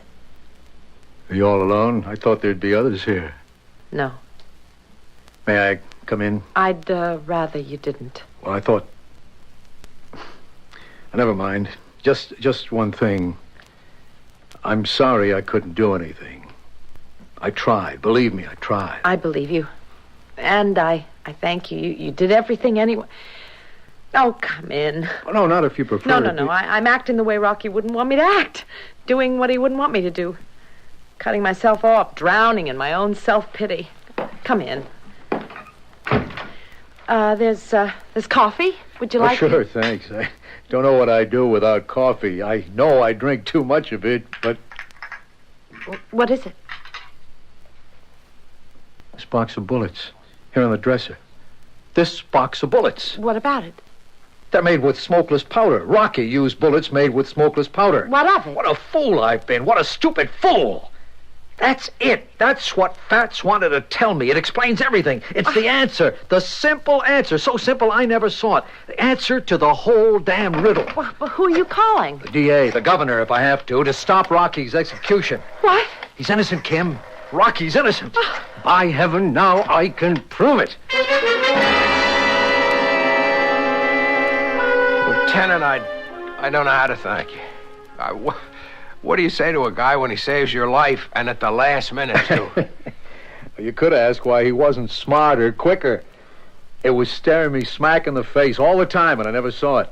The slugs that supposedly killed Johnny Mallory, that were dug out of the back seat of the murder car, were pitted with black powder. And the bullets I used were smokeless powder. Right. Even so, the bullets that came out of that back seat were fired from my .38 automatic by me. But at Fat Jack's practice range, honey. Sure. Ammunition that Fats let us use for practice because it was a lot cheaper than the smokeless stuff. And no trick at all for Manny Revell to get hold of a few slugs from the practice range. Bullets fired by your gun, and stuffed them into the holes made by the bullets that killed Johnny Mallory. After removing the bullets that did kill him, of course.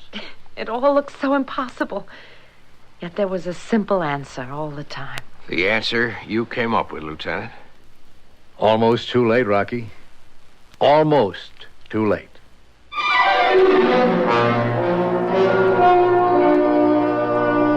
But luckily not too late. So, once again, friends, I brought you a mystery seemingly impossible of solution. And, once again, the answer was as plain to you as it was to Lieutenant Chambers, who saw it only in the nick of time. Did you see it before he did? You did? Well, you're a better detective than he is. Or I am. I didn't.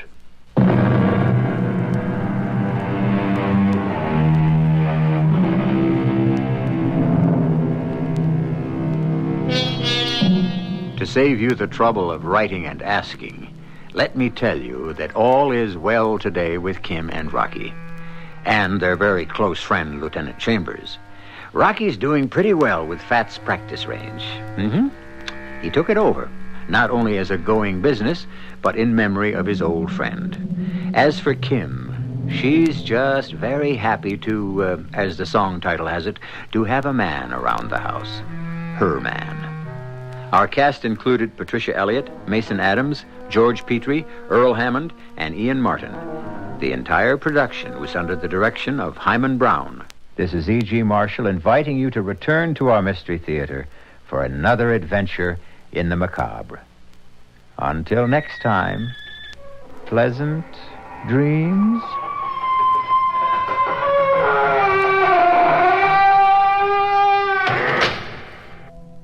And now, Mystery Theater.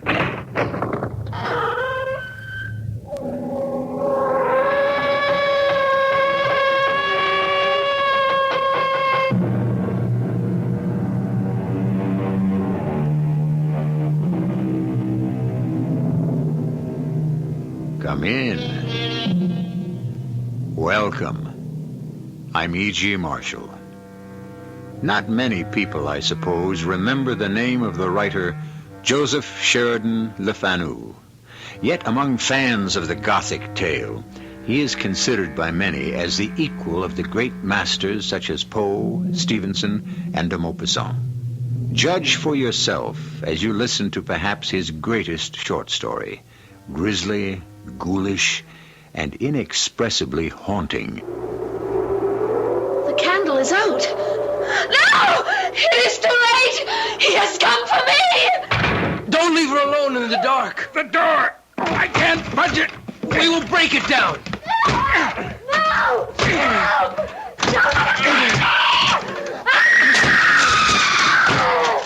She's not in the bed. Hold the lamp higher. She's not in the room. The window. Could she have fallen or jumped? The shutters are closed. The latch still thrown.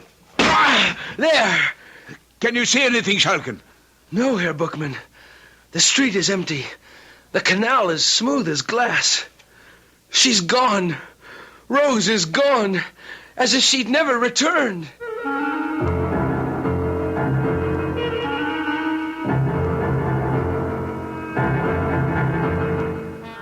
Our mystery drama, Till Death Do Us Join, was written especially for the Mystery Theater by Ian Martin and stars Don Scardino and Roberta Maxwell.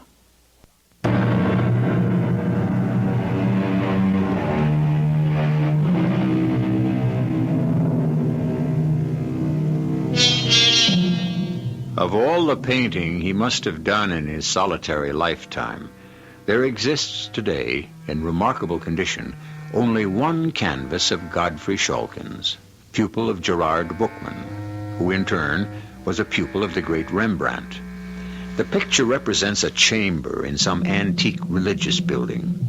Its foreground is occupied by a young woman of startling beauty, her face illuminated by a strange smile, half lovely, half evil.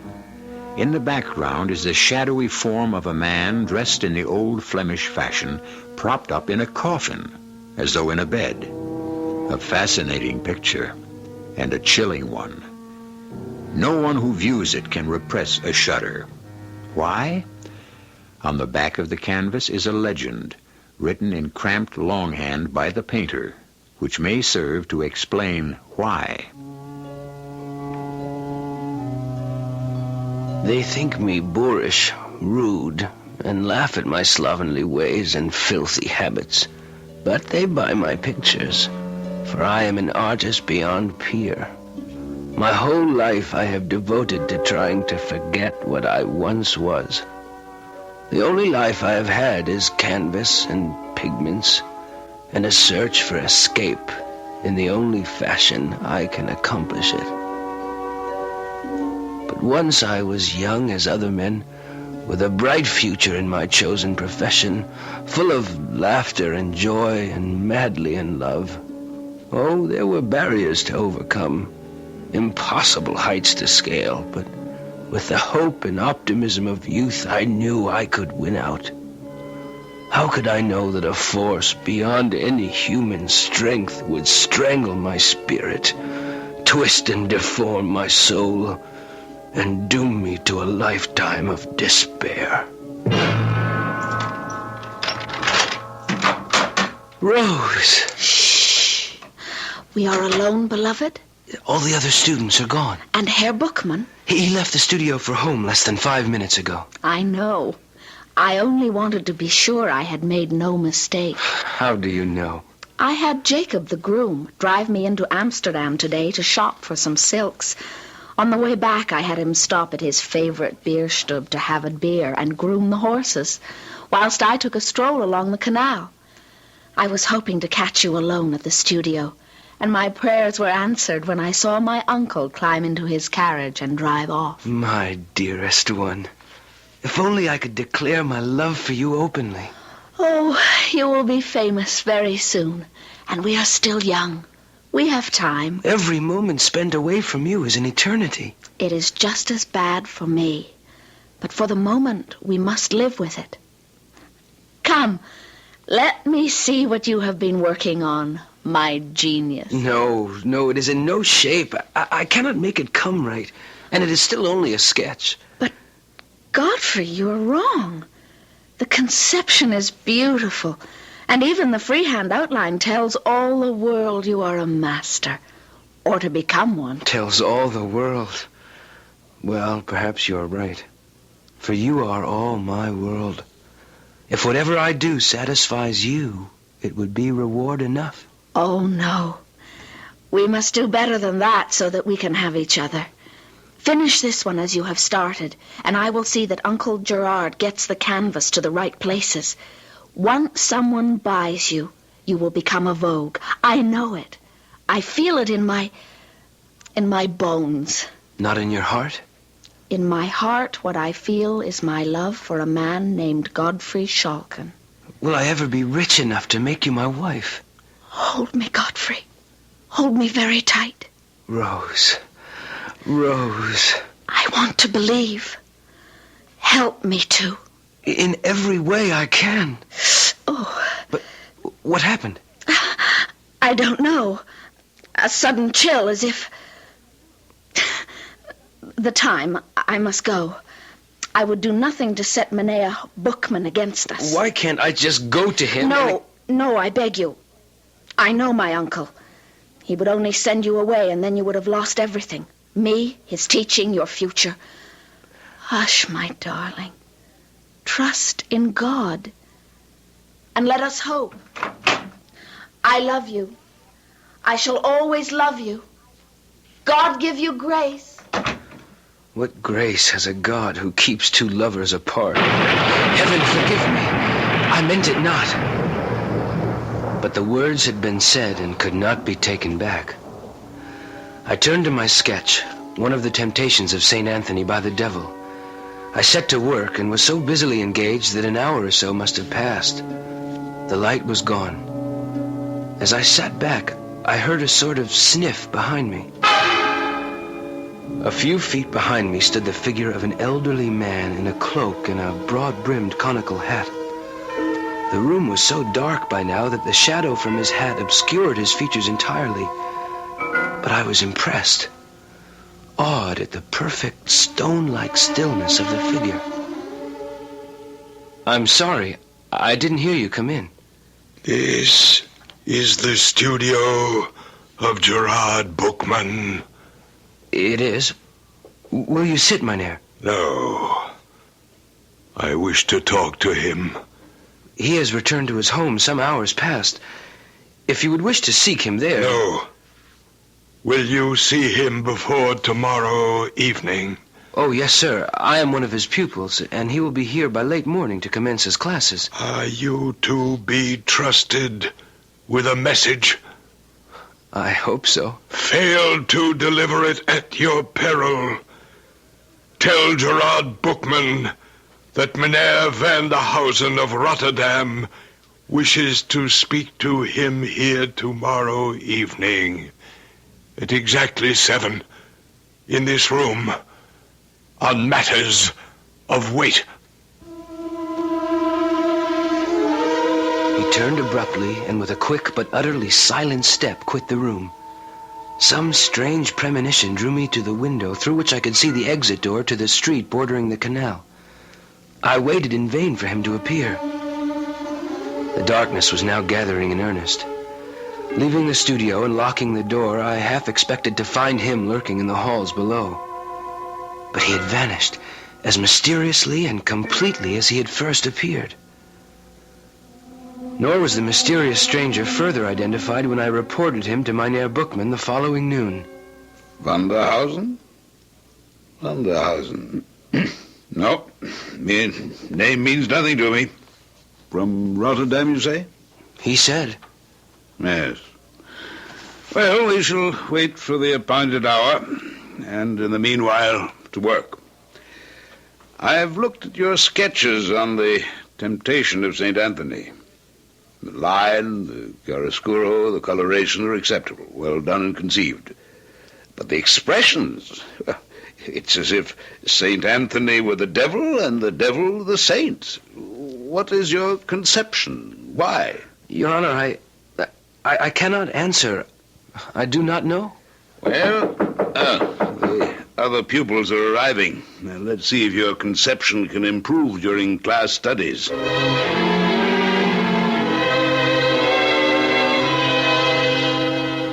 So, my poor Schalken.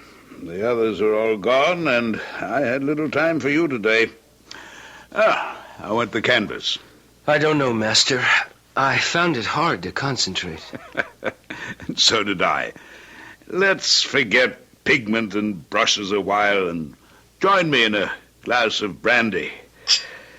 It's been a long, hard day, and I have some strange premonition this visitor you tell me to expect bears some ill tidings.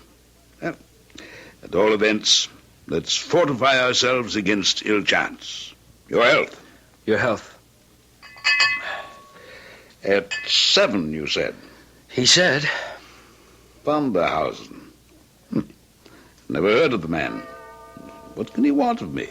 A portrait? A poor relation to be apprenticed? A collection to be evaluated? Well, you should soon learn. The Stadthouse is sounding the hour. I should leave. No. Stay with me, Godfrey. You're young and strong.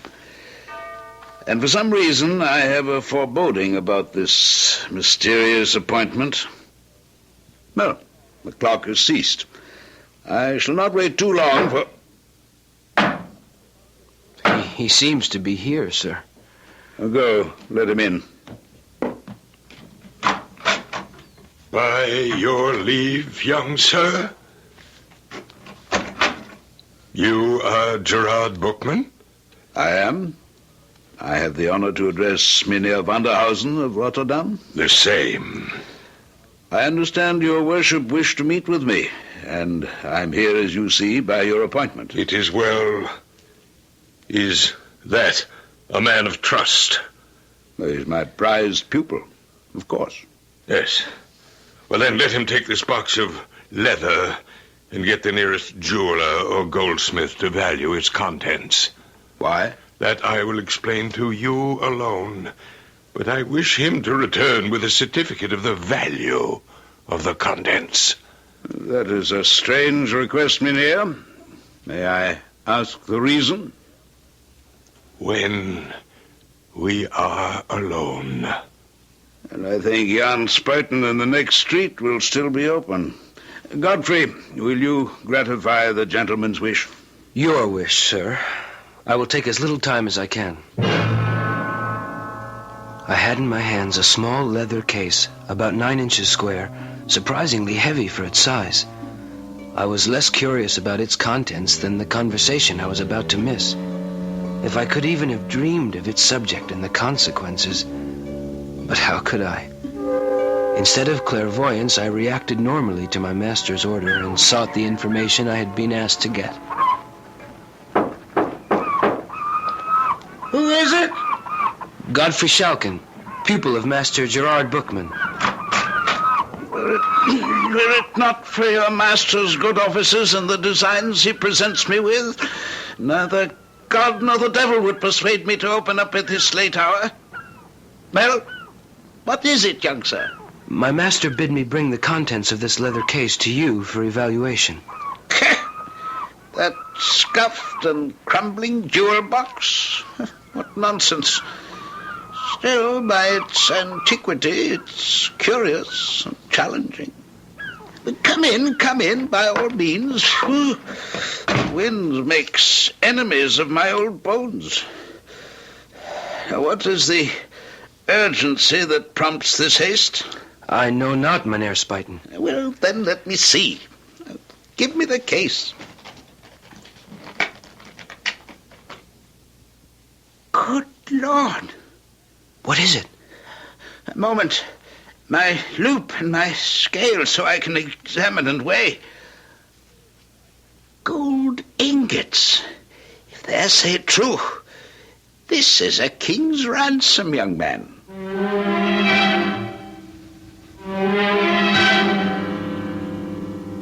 If Godfrey Schalken had only known, or guessed, he might have been tempted to seize the fortune in gold ingots and bury it in Amsterdam's deepest canal.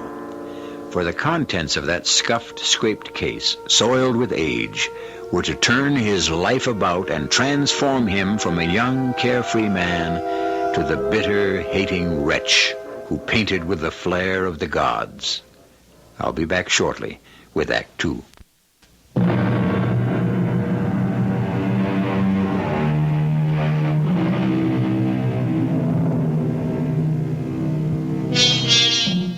While Godfrey Shalkin was learning from the goldsmith the incredible value of the contents of the leather case, a conversation was taking place between the mysterious stranger and his master.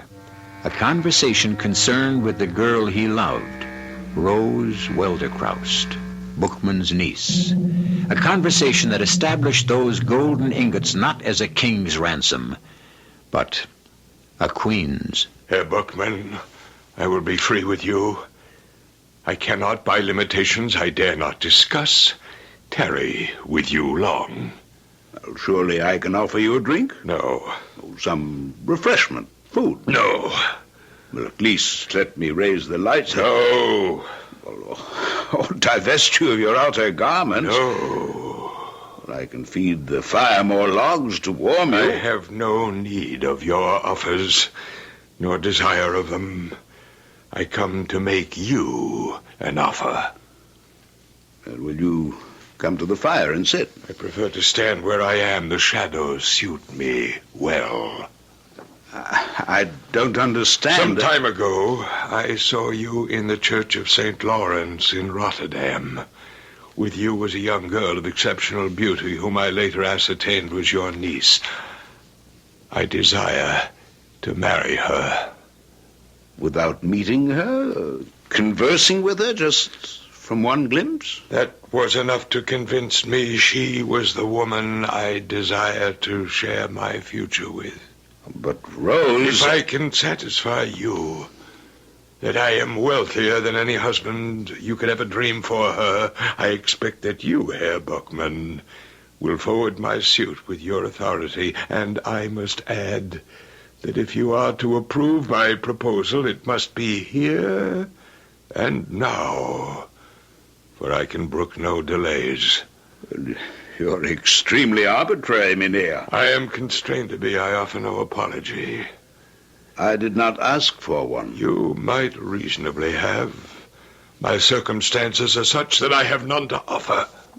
Well, you must be aware that my niece has a will of her own, and may not acquiesce in what we may design for her advantage. The young man I sent out with a packet will return shortly. That will prove the evidence of my wealth and security for your niece's life. I promise you it will be 10 times the fortune she could expect.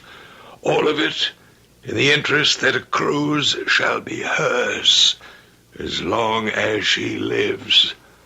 Can I be more liberal? Well, if what you tell me is true, of course not. As to my respectability, you must take that for granted, at least for the present. I buy my name and reputation with what you're about to discover about me. My wealth.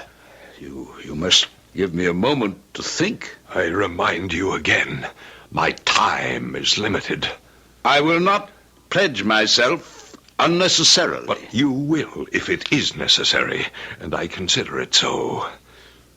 A testy old gentleman determined to have his own way, eh? Why, those were the very words that you were thinking, I know. You also thought to yourself, all things considered, I'm not justified in declining the offer if the gold involved is satisfactory. Am I correct? You read my mind correctly. Please forgive the intrusion and my abruptness. But we are both men of sense as well as sensibility. Your niece is penniless. I shall make her as rich, or richer, than a queen. When your young man returns with a valuation, if you don't wish the proposal withdrawn, you must immediately sign this engagement. Enter. Master, I have brought Mynheer Spuyten's valuation of the contents of the case. Give them to Mynheer Vanderhausen. Oh, no. Give them to Mynheer Bookman. Yes, sir. Here they are, Master. Gold ingots? Their value?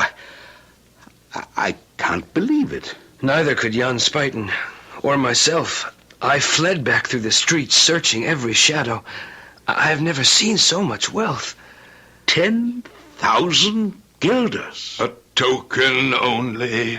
My wealth is limitless. Will you sign the contract now? A moment. My eyes are tired and the light is dim. This youth must witness the contract. Let him read it to you. Will you, Godfrey? Yes, Master. This document represents an irrevocable agreement by Gerard Bookman, as guardian at law, to give Wilken Vanderhausen the hand of his niece, Rose Velderkaust. Go on, boy, go on. Of his niece, Rose Velderkaust, in marriage within 1 week of the date of this document. In exchange for this covenant, the said Wilken Vanderhausen agrees to provide as a marriage settlement a package of gold ingots I don't think it's necessary to read the rest. It's only the jargon of advocates. Mynheer Bookman, I have not tried in any way to stint in my offer. Now, are you, for your niece's sake as well as for your own, content? Well, I would dearly like perhaps another day to consider. Not 1 hour. Very well. I'm content. I can scarcely deny my niece her good fortune. Eh, Godfrey? How can I presume to offer an opinion, except that Rose, your Frau Velderkaust, should she not be consulted? A young girl is not the best judge of her future. Rose is my responsibility. Lovely as she is, when could she have such a chance again? Mynheer Vanderhausen, I'm content. It is a bargain. Mm-hmm. Then sign at once, I implore you, for I am weary. Very well. And now, the witness? I can't. I won't. What's this, Godfrey? I've taken you into my studio, supported you, taught you, reared you. How can you refuse me one simple request in return? I can't. Well, surely Rose... There is only one answer, Mynheer Bookman. That young man is as taken with your niece as I am. Very well. Now, would you choose between us? Must we find another witness, or do I take my document and vanish from your life? Godfrey, how can you think of Rose? You, a painter, an artist. You have your own dedication in a field which may leave you penniless for the rest of your life. If you do truly love Rose, how can you deny her this opportunity? I love her more than life itself. I want only her happiness. Then sign. Master, there is Rose herself. Rose is not yet ready to know her own mind. I am her guardian. It's my duty to secure her future. If you love my niece, you'll realize it's in her own best interests. Because I love her, then, I sign. It is well. I will take the contract, and you keep the gold. I shall visit you at your house tomorrow night at 9 o'clock, my good Mynheer Bookman, to meet formally with the object of the contract. Again, stiffly, but with the same rapid movement, the shadowed figure was gone so swiftly I had no time to open the door for him. Again, the same unnamed fear drove me to the window to watch for his exit down below. And again, his movement must have been so rapid that I failed to see him leave and enter the street. Godfrey? Yes, Master. I'm sorry. I didn't know that you'd formed an attachment to my niece. I have no right to. And I'm glad you're sensible of that. A painter, it's an uneasy life of sacrifice and, most of the time, poverty. So I shall hold my peace till the appointment a week from now. And you will join us at dinner. Must I? It will be better for all of us to face and accept the future.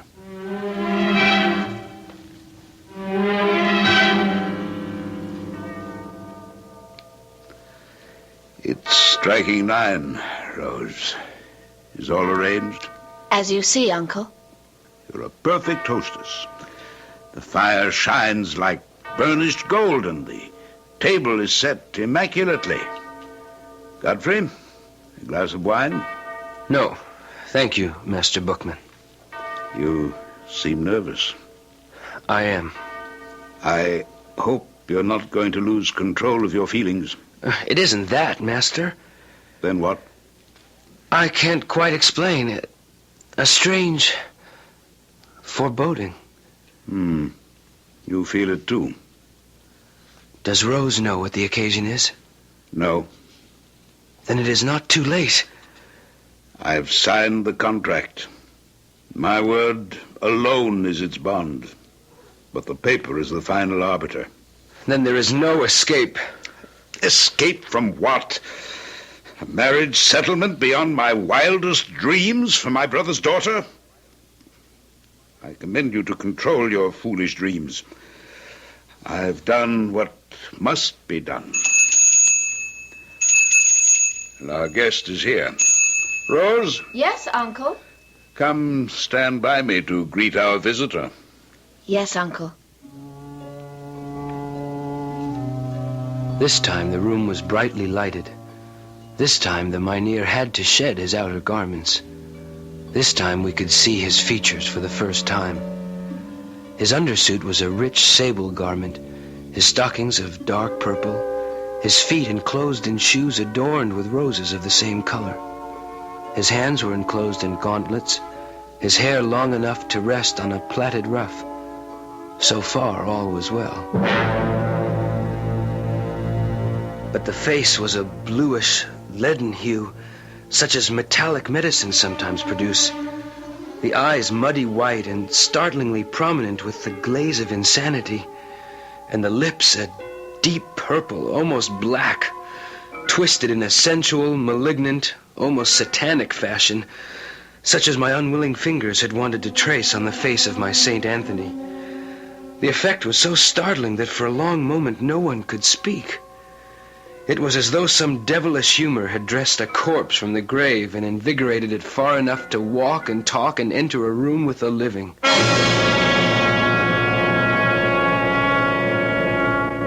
One must admit, of course, that Shawkun could scarcely see his rival, or to be more truthful, the man who had stolen his beloved from him, in the best light. The painter's eye tends to exaggerate, or at least translate the human figure into his own design.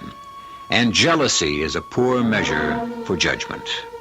When we return shortly with Act 3, we will be able to make our own assessment of this strange and devious story.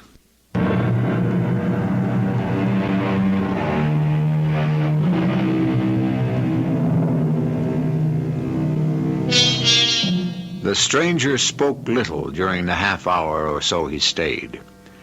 Nor could his host manage many more words. Such, indeed, was the nervous terror that Vanderhausen inspired, that it was an effort not to fly in panic from the room.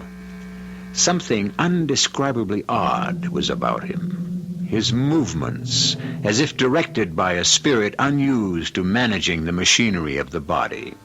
And two things were remarked by all: the fact that his eyelids never closed, and that his chest was motionless, unstirred by the process of respiration. It was with a feeling of infinite relief for all when the door finally closed behind him. Oh, thank God. Are you all right, Rose? No. I feel as chilled as someone with fever. Shh, my dear, don't exaggerate. I don't. He's a frightful man. I wouldn't see him ever again for all the wealth in the world. Don't be a foolish girl. A man may be as ugly as the devil, but if his heart is good and his actions match it, he's worth more than some handsome puppy with neither brains nor prospects. I don't want to talk about him anymore. But we must. The man is wealthy, liberal, and withal good-hearted. He has sued for you as his bride. His bride? It is my duty to see you well bestowed. I promised your father on his deathbed that I would make sure of that. Uncle, not that man. Enough for tonight. There are no decisions to make beyond the fact that it is time to retire. Godfrey, I shall see you in the morning. Yes, Master. Good night, Frau Velderkaust. No need to be so formal. Rose. And good night, Godfrey. Don't look so troubled. Nothing has changed.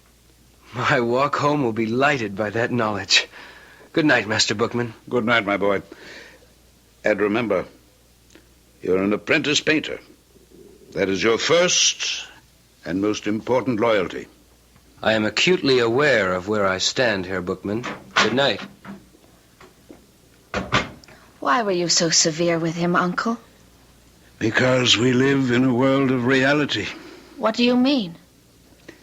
Do you realize that Mynheer Vanderhausen, who visited us tonight, has guaranteed you 10,000 guilders of your own as an earnest of his love and admiration for you? I have them here. 10,000 guilders? It's his way of saying how much he loves you. Love, for all its charms, is not the most important thing in the world. You will marry Mynheer Vanderhausen according to the contract. The mood of hope that my beloved had kindled in me barely lasted till my return home to the bare and cheerless garret I lived in. Even if in my sleepless, bed-tossed night I might have held to some grain of hope, the next day would have dispelled them forever had I been at the Bookman house. Another tradesman's wagon. What can it be now? I can't wait to see. Oh, Uncle, did you ever see such riches? Never. Look at this scarlet domino. How could he know it would be just the right length?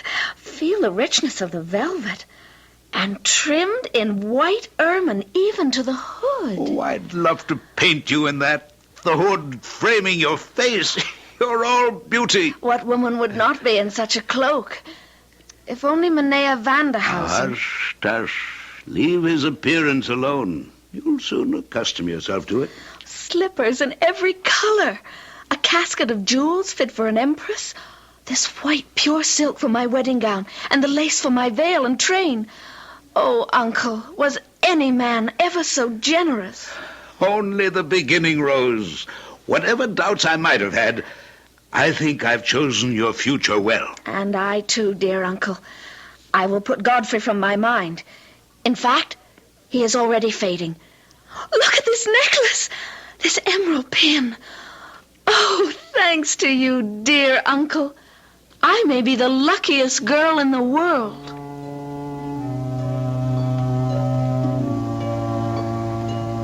And so, 1 week later, I had to swallow my pride and watch my repulsive rival carry off my beloved Rose in solemn pomp in a carriage and four out of my life to Rotterdam.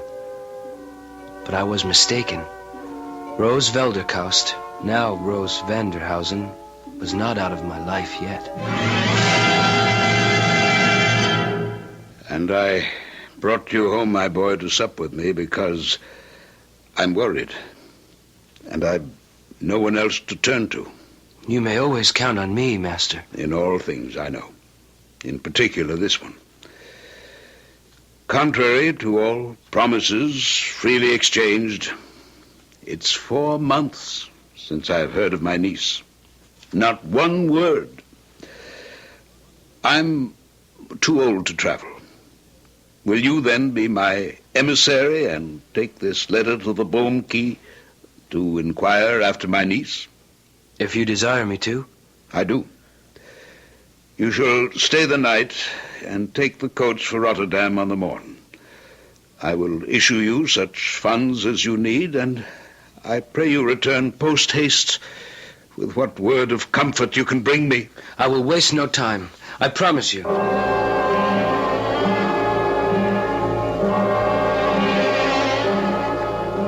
I left not a house in the Boomkey untried, Master, but no one had ever heard of Mynheer Vanderhausen. Well, then where is my niece? I cannot tell. One thing I did when I returned to Amsterdam, I went to the establishment from which the coach and four was hired to take Rose and her bridegroom to Rotterdam. It's clever of you. And yes, The driver reported that late in the evening, before they entered the city, a small party of men, dressed in the old-fashioned with peaked beards and pointed mustaches, standing in the center of the road, stopped the coach. Highway robbers? Apparently not. Mynheer Vanderhausen seemed to have expected them, and he handed Rose down from the carriage and into an ornate, hand-carved but ancient litter, which the men lifted and bore off into the night. The driver making no attempt to stop them? No, since there was threat of force. All was as if it had been arranged, except... Except what? Except that Rose was weeping bitterly. Oh, dear Lord, what have I done? What can I do to reach her or help her? Jacob has already retired. See who that is, boy. At once, Master. Rose! Oh. Dearest Rose, what is it? Wine! Wine, quickly, or I am lost. Master, she is distraught. Rose, my dearest, here, drink. No food. Please, God, at once, or I perish. I'll cut some meat. Give it all to me. Send for a priest with all haste. Or in spite of all, I am not safe until he comes. Send for him speedily, or I am lost forever. The dead and the living can never be one. God has forbid it. Up the stairs, quickly, Father. She is in terrible straits. Help me! Forgive me! Ah! No! He's here. Godfrey, draw your sword. Protect me! Where, Rose? Where? There, in the anteroom with you and the priest. Stand aside, Father. Hold the lamp high. Let me see in the shadows. Do not leave my bedside. Only to bring you the priest. Don't be afraid. Father Dowsell, myself, and Godfrey are only a few steps from your bed. Oh, God, help me, whom I have no right to ask. Oh, the candle is out. It is too late. He has come for me. Don't leave her alone in there. The door. I can't budge it. We will break it down. No, help, no, don't take me. No! She's not in the bed.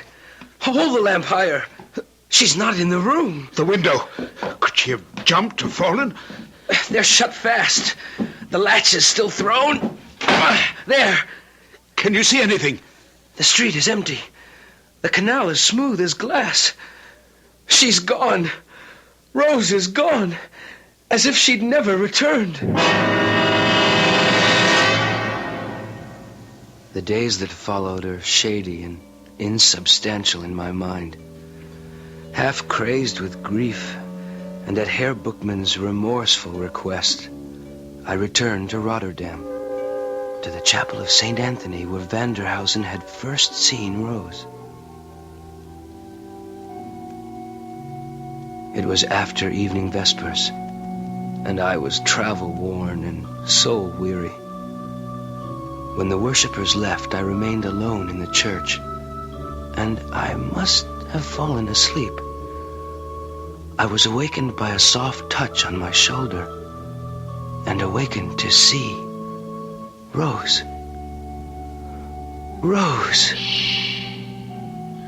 I want you to forget me, Godfrey, and know that I am content and free from sin at last. Come with me. She led me by the hand, a lamp in her hand, down a flight of steps into the vaults below. The music faded, and there was only the sound of our footsteps echoing on the stone. Where are you taking me? To where I have found rest.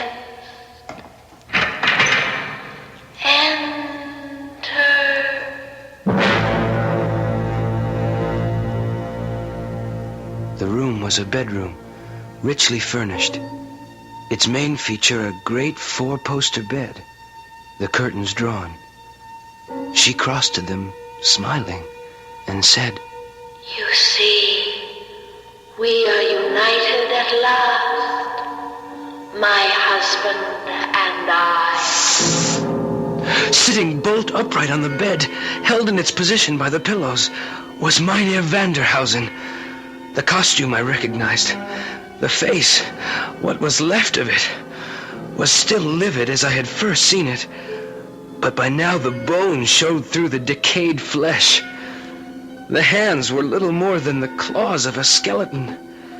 Exhausted as I was, overcome by emotion, the room suddenly swayed, and I lost consciousness.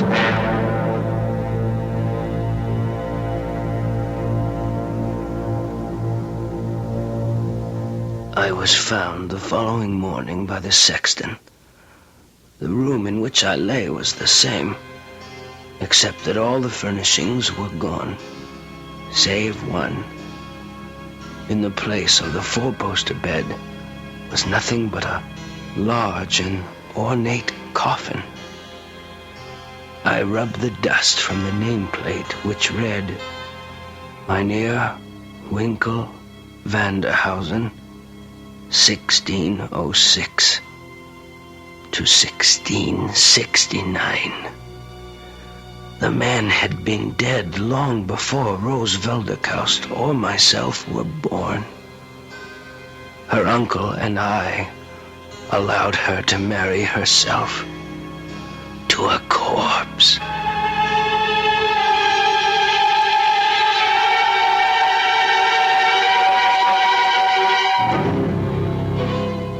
A sad and terrifying story, not calculated to make sleep any easier tonight, and yet a fascinating and absorbing one, as all of us are drawn irresistibly to the macabre. Besides, of course, it wasn't true. Or was it? To Godfrey Schalken's dying day, it was for him. So, who is to say that it couldn't have happened? Not I. As I said in the beginning, you make your own judgment. I'll be back shortly.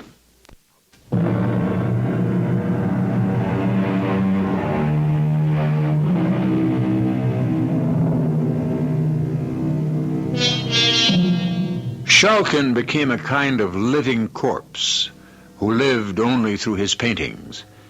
But in spite of his success, he was recluse enough to insist on mixing his own pigments, which, alas, were not stable enough to stand the wear of time. So only the one canvas I mentioned remains.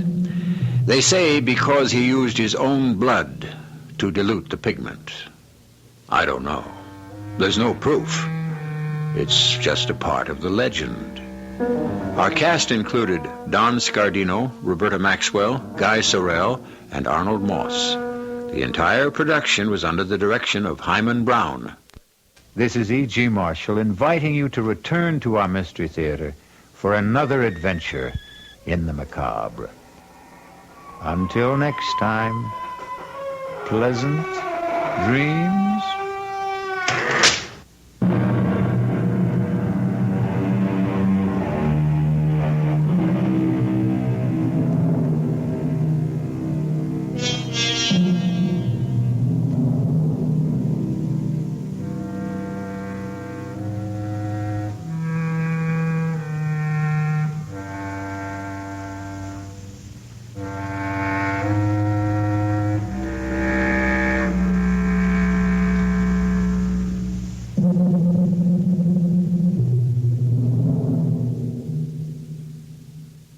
CBS Radio Mystery Theater presents...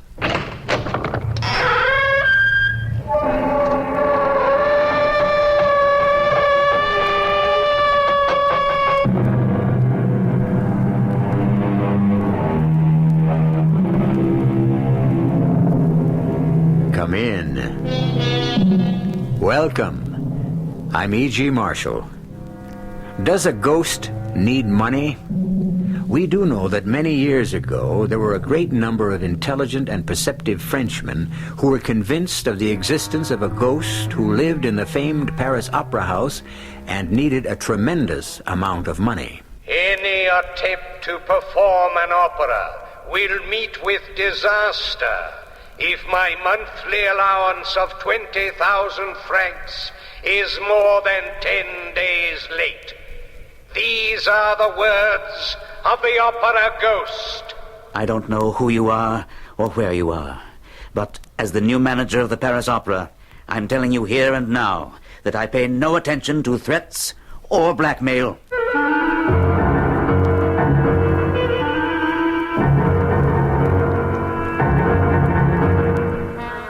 Our mystery drama, The Phantom of the Opera, was adapted especially for the Mystery Theater by Murray Burnett from the famous classic, and stars Court Benson and Gordon Gould.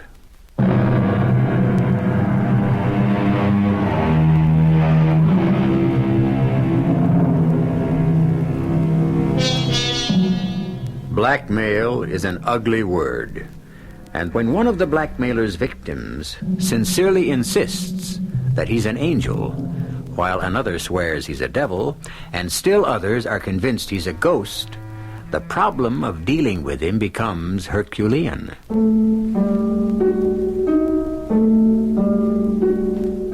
My name is Robert Grand. I'm a 38-year-old bachelor. Music is my life and my love. And it was all I needed until now. Now I'm driven to tell this story, which happened exactly as I will describe it to you. It started on the day when I took over the management of the great Paris Opera House from the elderly and famous René Castelot. And last, Robert, but certainly not least, is this contract. A contract in a memorandum book? Why, René? Because that's the way the ghost wants it. I never knew that the revered opera manager René Castelot had such a delightful sense of humor. Contract with a ghost? Surely you're not serious. The opera ghost professes to be primarily concerned that the management give to every performance the splendor that belongs on what he calls the premier lyric stage of France. And of course this ghost will be the sole judge of the artistic splendor of a performance. Of course.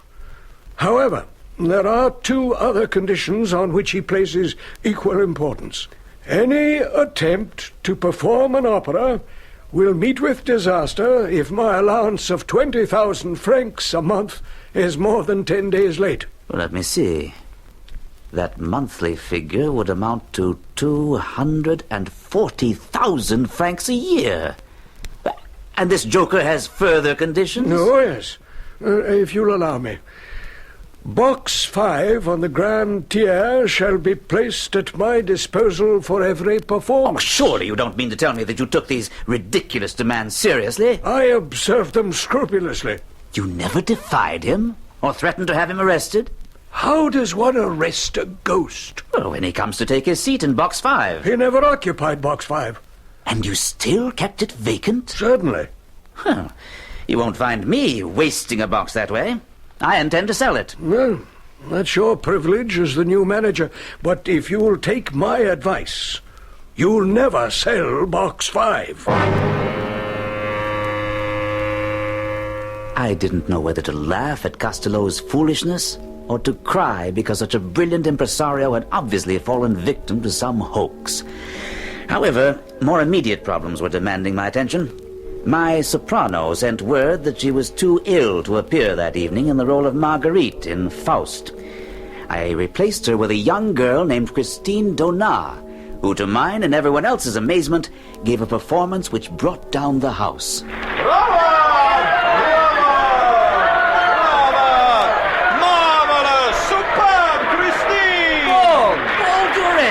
I thought you were in Chartres with your brother. I was until I heard that Christine was to sing tonight, and then I rushed to Paris. Forgive my rudeness. I mean to congratulate you upon your appointment as the manager of the opera. Now I must congratulate you on choosing Christine. I never heard her sing like this before. Oh, have I? What a triumph! Well, look at her. She seems quite overcome. Overcome? Nothing. She's ill. She's fainting. I led Paul Duren quickly backstage to Christine Donat's dressing room. A crowd had gathered outside her door. I made my way through with Paul by my side. I opened the door and saw that the house physician was by her side. To my surprise, Paul Duren walked swiftly to the couch on which Christine was lying and knelt down beside her. She turned her head, opened her eyes, and said, Monsieur, who are you? Mademoiselle, when we were little children playing together at Perrault, I was the little boy who went into the sea to rescue your scarf. How amusing, monsieur. Mademoiselle, since it pleases you not to recognize me, I should like to say something to you in private. Something very important. When I'm better, please. And now I should very much like to be alone. I want all of you to go away. Please.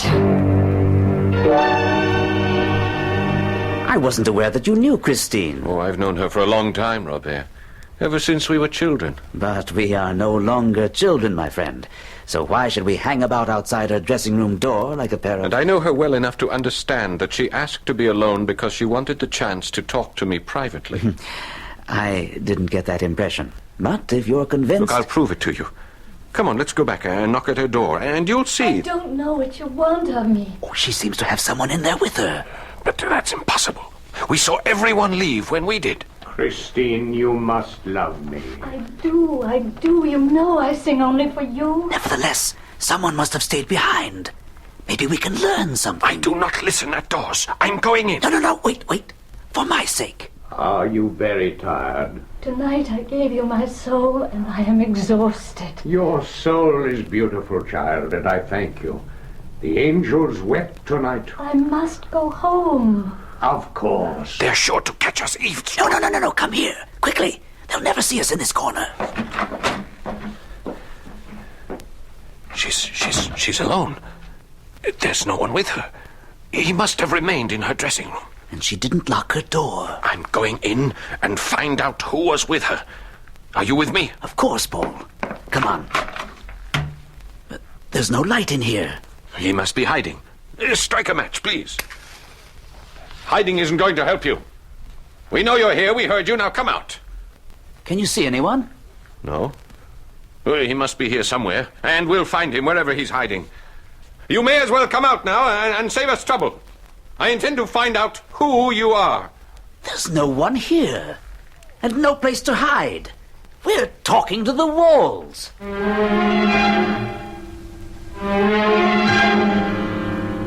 Robert, you know my family goes back to the days of Napoleon, and I'm sure you feel I lied to you when I said I knew Christine Donat. Certainly you had every right to... What's this about Donat? Well, this letter will prove to you that I wasn't lying.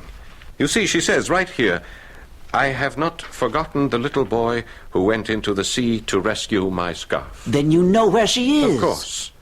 She is in Perrault, and she is inviting me there too because it is the anniversary of her father's death. Her father and I were friends. Do you mind if I go with you? How do you know I am going? Oh, don't talk nonsense. You're going because you're in love. And I'm going to bring back a singing sensation who hasn't been heard since the night of her triumph. So you came after all. I was thinking while I was at Mass, will he come and will he remember the inn of the setting sun? You knew I would come. And you knew I would remember, Christine. Oh, I also brought Monsieur Grand. Well, how nice, but why did you... I am here to ask you to return to the opera, mademoiselle, and to ask you to sing other roles. Well, you will have to excuse me, Monsieur Grand, but I cannot talk of singing other roles now. But I have come all this way, mademoiselle, just to... I did not ask you to come. Or you either, Paul. You asked me to come, Christine. You knew your letter would bring me here to Perrault as surely as the sun shines. Well, that may have been a mistake on my part. There was no point in my remaining, as it was obvious that there was a lover's quarrel brewing. So I told Paul he could find me in my room. What you hear now is what Paul told me happened after I left them in the sitting room. Why do you say mistake, Christine? I don't know. When I wrote the letter, I was thinking of my childhood and my father and the games we played as children. I think I wrote to you as the little girl I was then and not the woman I am now. When I came to you in your dressing room the other night, was that the first time you noticed me? No. I'd seen you in your box. I knew you were in the audience. Oh, good. Then why, when you saw me in the dressing room and I reminded you about the scarf, why did you pretend not to know me and laugh at me? All right. I know it was because there was someone in your dressing room, Christine. What are you talking about? The man to whom you said I sing only for you tonight. I give you my soul and I am exhausted. You were listening at the door. That's the most... I listened, Christine, because I love you. Yes, I heard everything. All right, Paul. Tell me what else you heard. I heard him reply that your soul is beautiful, child, and I thank you. The angels wept tonight. Oh, Paul, you should not have heard that. You shouldn't. You shouldn't. And where is Christine now? Oh, I assume she went to her room. She ran from me, Robert. Why would she run from me? Oh, don't ask me to explain why women do the things they do. Why would she flee the opera after the triumph she had? There must be some explanation. There must be. I can give you one you won't like. The voice we heard was the voice of Christine's lover. He didn't know about you, nor were you aware of his existence. She ran away to try to get things straightened out. That's why she wrote you. She knew you'd come here, and she'd be able to speak to you away from her lover. I won't believe it. Don't forget, we checked, and there was no one in her dressing room. And don't forget, we both distinctly heard a man's voice. He had to be her lover. Or someone who's been giving you problems, Monsieur Manager. Someone who calls himself the Opera Ghost. At this point, I think I can say that I've become an authority on ghosts and their habits. Now, I've heard of ghosts who clank, ghosts who moan, ghosts who scream, wail, and even gnash their teeth. But this is the first time I've encountered a lovesick ghost who's also an opera lover. I'll be back shortly with Act 2.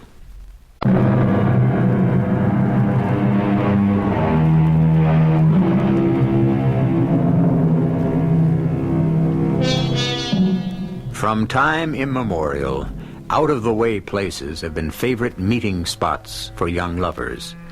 And when a quarrel interrupts the course of true love, it's a common occurrence to find one of the unhappy pair sitting and waiting at their favorite trysting place, certain that the other must turn up.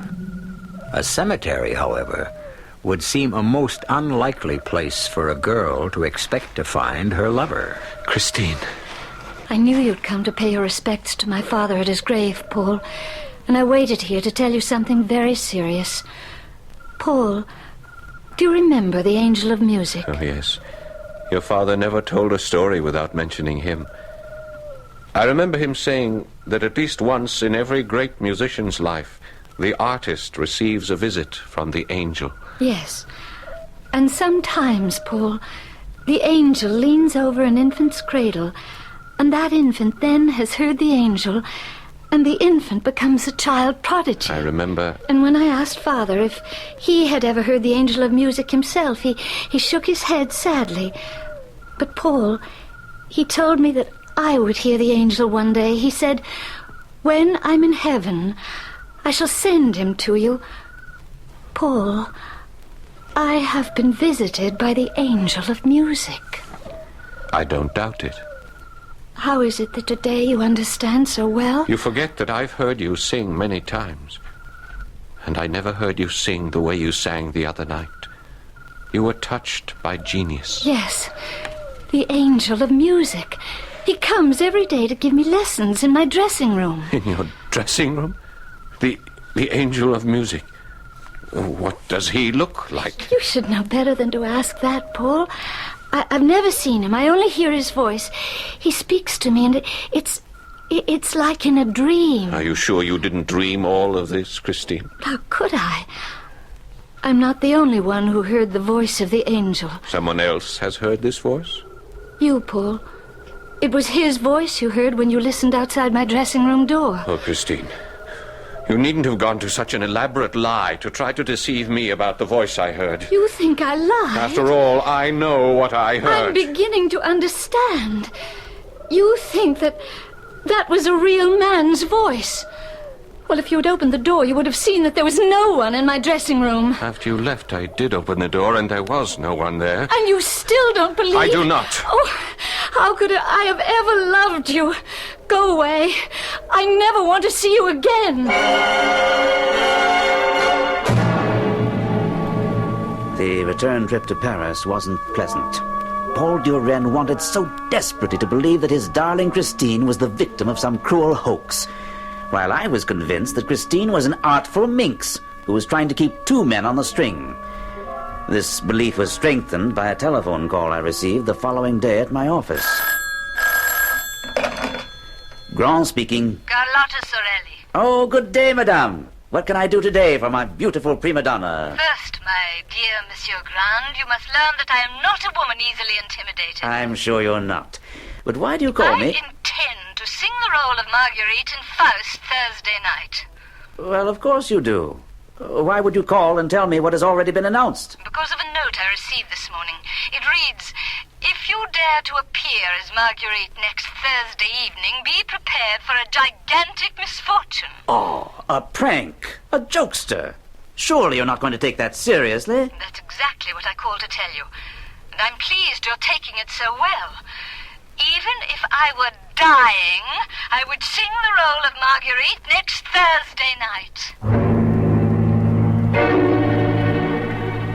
Before that Thursday night, I had to face the problem of the first masked ball to be held in the Opera House under my direction. This was to be a truly gala affair, with everyone in fancy dress. I knew from experience that every artist would be there, hoping to meet and fascinate a masked member of the upper crust. I, of course, attended unmasked. Robert! Robert! Oh, Paul! Is that you behind this black domino? Yes. I suppose you're seeking Christine, hoping to discover what masquerade she uses tonight. I don't have to hope. My Christine is behind that white domino over there, and we have a tryst in box 17 on the Grand Tier at midnight. And you're no longer concerned about that voice you heard in her dressing room? In her note making this assignation, she as much as admitted that she'd made a dreadful mistake about that voice. I see. Monsieur Directeur. What? When Sorelli fails to appear for Faust next Thursday, you replace her with the magnificent Christine. Who said that? It came from the white domino. Nonsense. Christine is wearing the white domino. Then Christine is using some trick to make sure she sings Marguerite again. There's where it came from. From the center of that crowd. The man in the scarlet cape and the death's head mask. You think so? Yeah, well, it's almost positive. Come, let's unmask him. Read what it says on his cloak. Don't touch me, for I am the Red Death stalking abroad. He's leaving. Hold that man in the scarlet cloak. Quickly, after him. Stop that man. No, don't touch him. He wears the mask of death.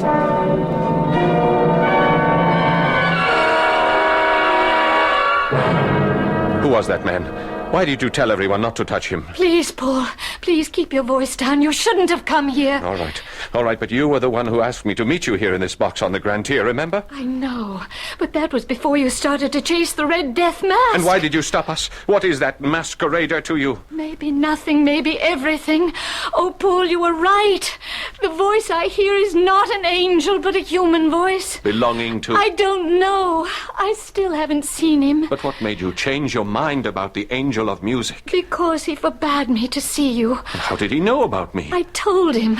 The first time I saw you in your box, I rushed back to my dressing room. The voice immediately noticed that I was elated, and when he asked me why, I saw no reason not to tell him about you. Yes, and? The voice spoke to me with great sadness and said that if I were to give my heart on earth, there was nothing for the angel of music to do but go back to heaven and leave me without any more lessons. And that was a thought I couldn't bear.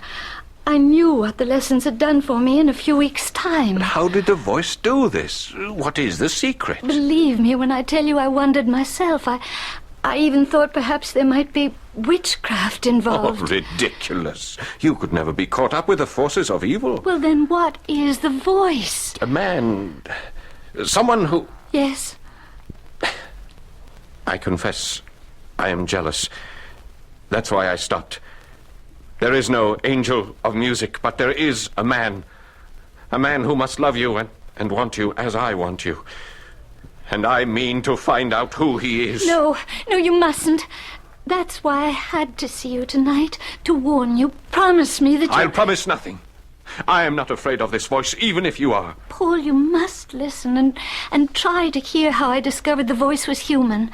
Listen, and if I have any power to transmit emotion, you will hear him as I heard him, and you will know why I'm frightened. You have lied to me, my child, because you love Paul Durand. Why should my love for Paul distress you so? I have already told you.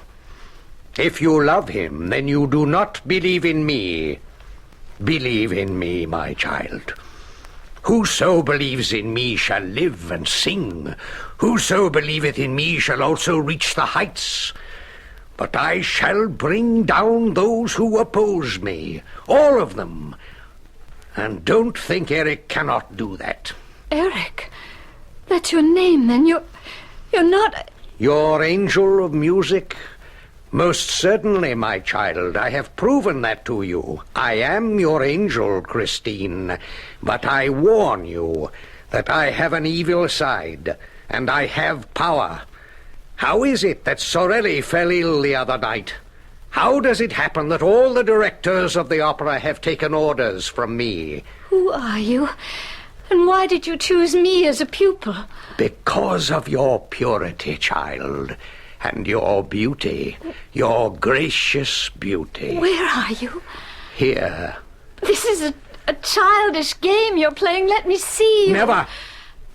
The day you see my face will be doomsday for you, me, and everyone connected with the opera. And let me repeat my warning. If you want Paul Durand to live, you'll be very careful about seeing him. Who are you to give me orders? I rule here. The opera house is my kingdom. Kingdom. And all of you are my subjects. Paul, dearest, did I succeed at all in recreating the power of that voice and the terror he inspired in me? Whoever or whatever he is, he must be completely mad. Perhaps, but nevertheless he does have power. What does it matter? You've told me that you love me, and now all you have to do is leave the opera, marry me, and we'll go away together. I cannot. I dare not. That's the most fantastic tale I've ever heard, Paul. And you believe it? Every word. It's obvious that someone doesn't want Sorelli to sing Marguerite tonight. This whole rigmarole of not seeing the voice, this nonsense I don't believe. Then what do you intend to do about that note? It was Sorelli's decision to ignore this second threat, and my decision to ignore the opera ghost. I ask you to join me tonight in Box 5 on the Grand Tier, where we will both enjoy a marvelous performance of Faust.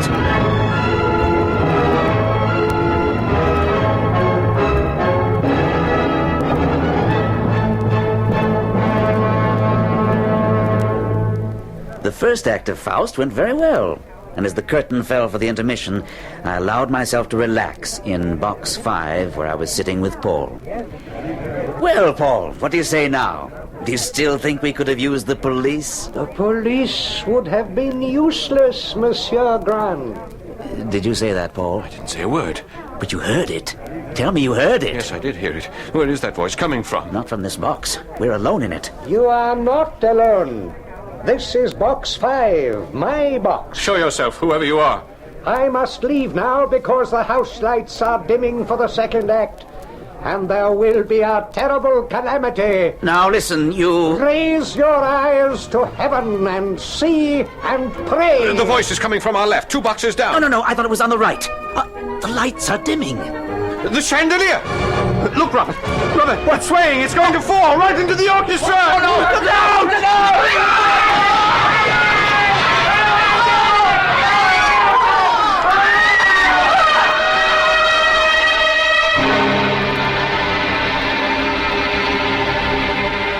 A natural accompaniment of any catastrophe is an attempt to discover the cause. And so it was with the collapse of the chandelier in the Paris Opera House. The newspapers speculated wildly as to the possible cause of the fall. But strangely, there was not one word printed about the opera Ghost. I'll be back with Act 3.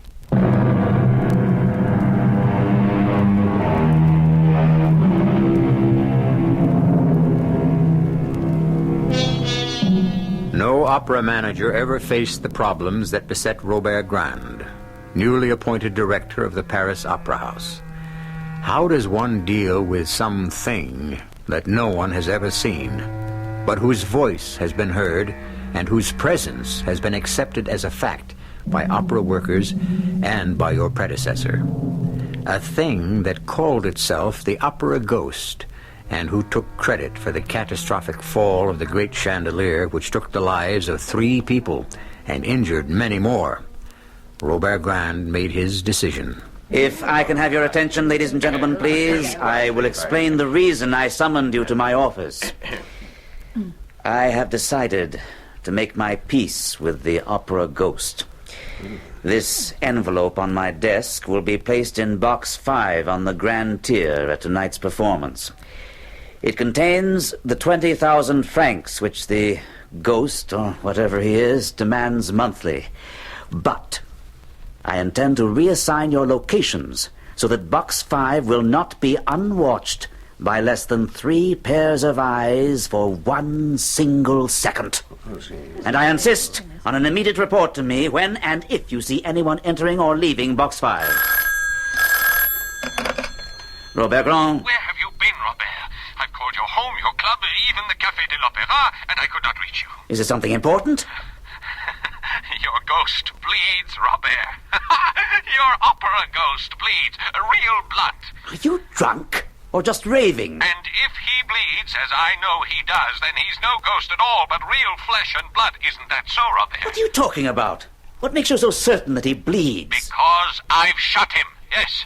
Come to my apartment. I'll show you the blood stain.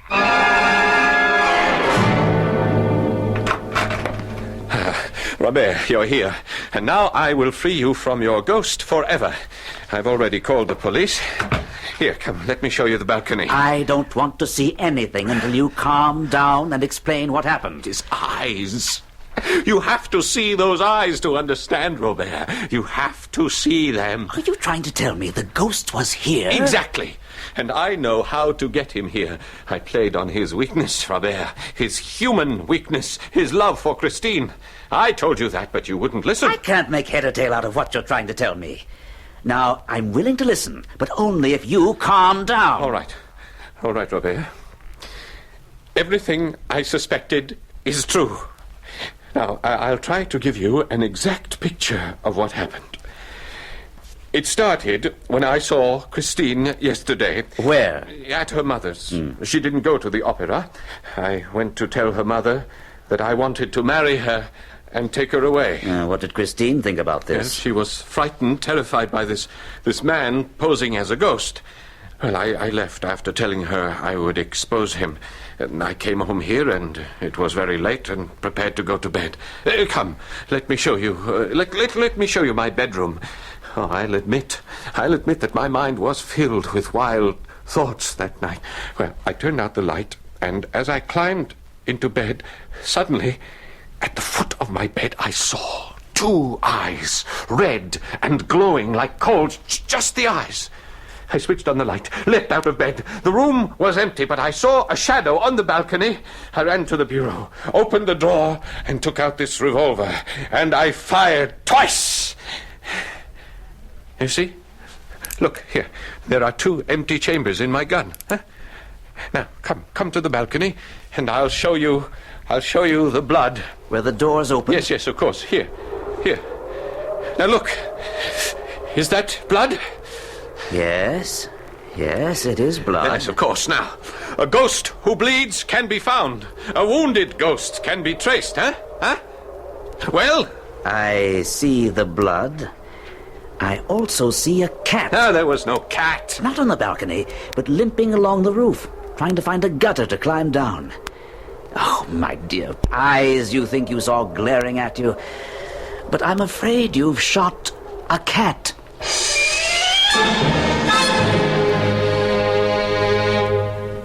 the next 48 hours will live forever in my memory. I expected that the envelope containing the 20,000 francs which I had left in the well-guarded Box 5 would somehow disappear. It did. But as I also feared, all 3 persons assigned to watch the box swore no one had entered or left the box. Far more disturbing was an unannounced visit from a dangerously quiet Paul Duren on the following day. Robert, I need your help. Of course, Paul, I'll do anything in my power.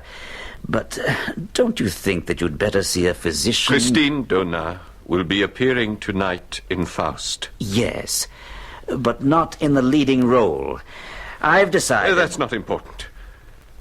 I think you should know, Robert, that she's agreed to go away with me. My carriage and coachman will be at the stage door promptly at 11. What I need from you is a way that she can slip out unobserved. Well, the whole backstage is honeycombed with trap doors, but I don't know any that would lead out of the opera house itself. Perhaps René Castelot might. He was the manager for 17 years before he retired. I'd appreciate it if you check with him, and also one other favor.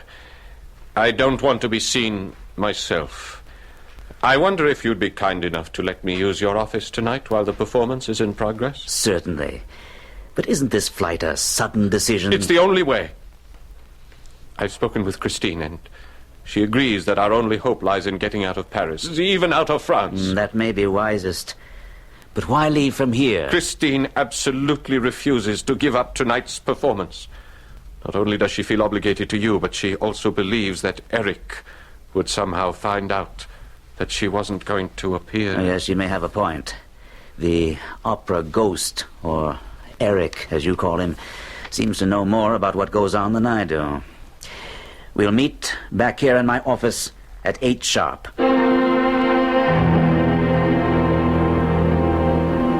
May I thank you, Monsieur Castelot, for taking the trouble to come here to tell me about the special exit. It hasn't been used in years, but I think the door still works. What time is it? Oh, relax. It's only 9:40. Plenty of time. She's disappeared. What? What's happened? I'd better get out and see what's happening. I'll be right back. Something. My God, there must have been another accident. From my experience, it sounds like something's happened on stage. Paul! I have terrible news, Paul. Christine has disappeared. Oh, no, that's impossible. That was the reason for the commotion. In the middle of a scene, she seemed to be lifted straight up into the air and then disappeared as the lights went out.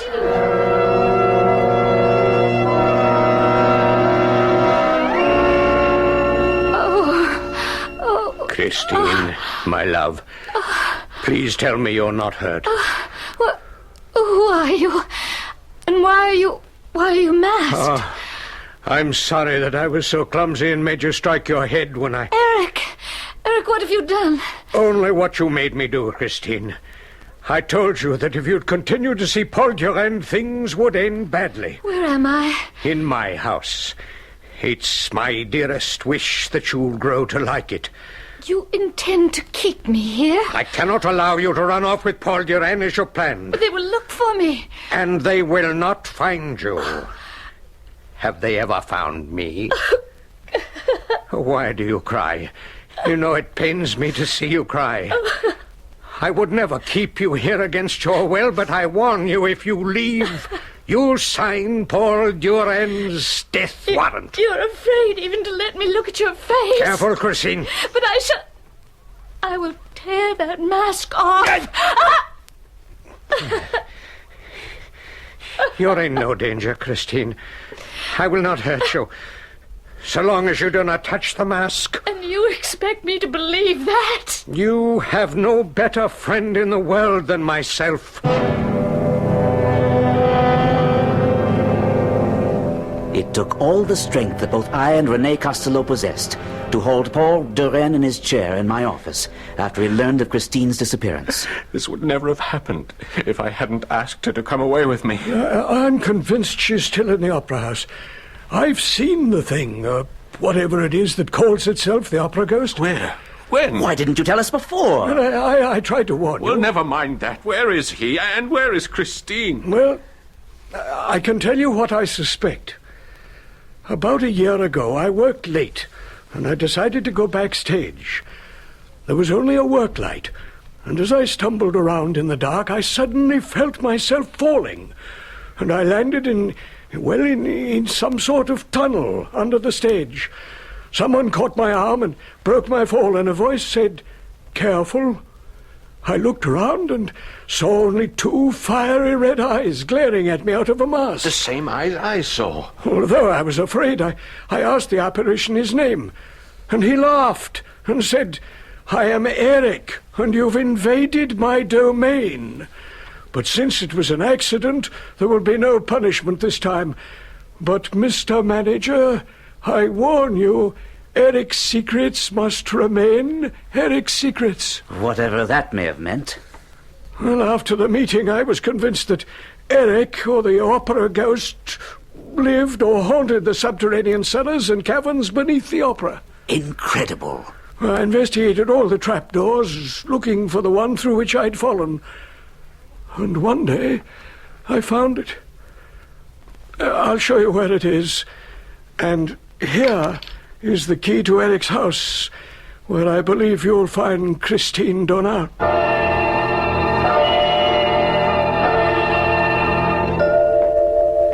Wait. I see something. It's a door. Robert, we found it. We found his house. What's the matter? I just remembered what Renee said about the key and opening the door. Well, you can do as you like, but I am going in. What's the matter? I don't know. It's tricky. Maybe it's the wrong key. No, it fits, but the tumblers seem to be stuck. Oh, is that you? Yes, Christine, it's me. I must be dreaming. No, it's no dream. Can you help me open the door? He's tied me up. Damn him. Oh, Christine, oh, my darling, what has he done to you? I'm all right, but untie me quickly. Yes. We must get out of here before he comes back. Where are we going? As high up as we can get. Faster, Paul, faster. Shouldn't we have tried to get out? We don't have time. He's due back at 11. We're trapped. No, push this door. It opens onto the roof. The sky, the blessed sky, and the stars. It is only up there on the stars that you can escape me. Eric! Show your face, you coward. Where are you? Look for me. Behind all the smokestacks, but you won't find me. You're a coward. You're a liar. You think so? Then I show myself. Here. Here I am. At last. Here. I raise my mask a little. Only a little, but you can see my lips. Such lips as I have. And let you hear my voice. You're a coward. Show your full face. My face, you shall see my face. And then you shall die. No, Eric, I beg you. My face that even the mother who bore me wouldn't bear to look at. Here! Now, look at my face. Good Lord in heaven. You wanted to see it. You wanted to see a face without a nose, with dead eyes, and the lips of a corpse. Now look. As I come closer, the horror that is my face will drive you over the edge. Oh, my poor Eric. Christine, you're crying, you're weeping. And for me, a woman, a beautiful woman, weeps for me. If it were tears you wanted, you could have showed your face, and the world would have wept for you. I set you free, and in freeing you, I free myself. Here, I leave you my mask. Eric, don't jump! I love you, Christine, as no other man could ever have loved you.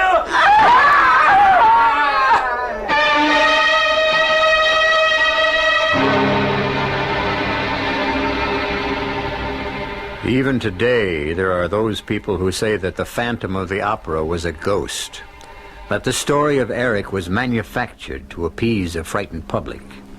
There are others who say it never happened, and perhaps it didn't. But to those who say it never happened, I say, perhaps not. But it could have.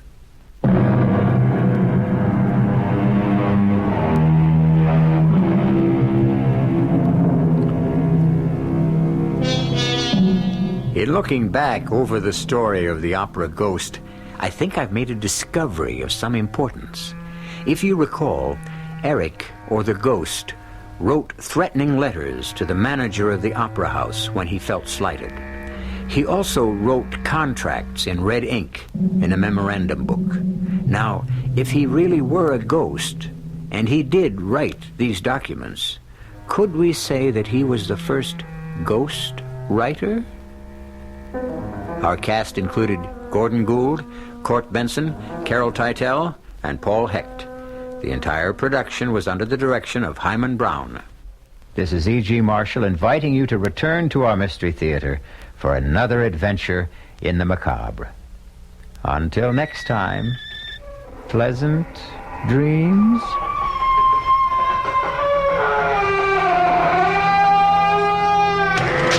And now, Mystery Theater.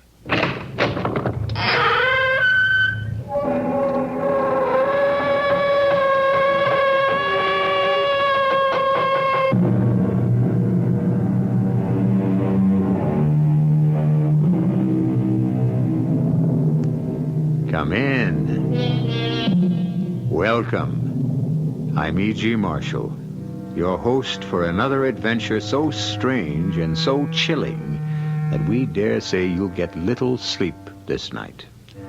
At the moment, we're in a shabby little storefront studio near the waterfront of a large city. On the dusty window in hand-painted letters are the words, Caro, Reader and Advisor. Reader and Advisor, a comfort to thousands who believe in their powers, and a fraud to the thousands who laugh them off as ridiculous. Martha Hawthorne, however, is one of the thousands who believe, and at the moment, she is seeking help for a desperate situation. Well, Caro? It is in this bottle. Do not, under any circumstances, open it until the time comes, until you are ready to use it. I understand. The effects are not always instantaneous. It takes a while, and it is sometimes unpredictable. I'll take those chances. The idea appeals to me so enormously.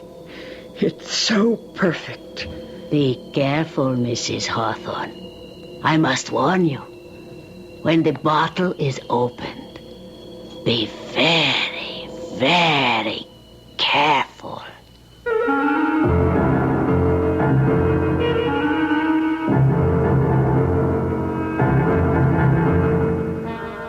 Our mystery drama, Black Widow, was written especially for the Radio Mystery Theater by Bob Jurin and stars Robert Dryden and Evie Juster.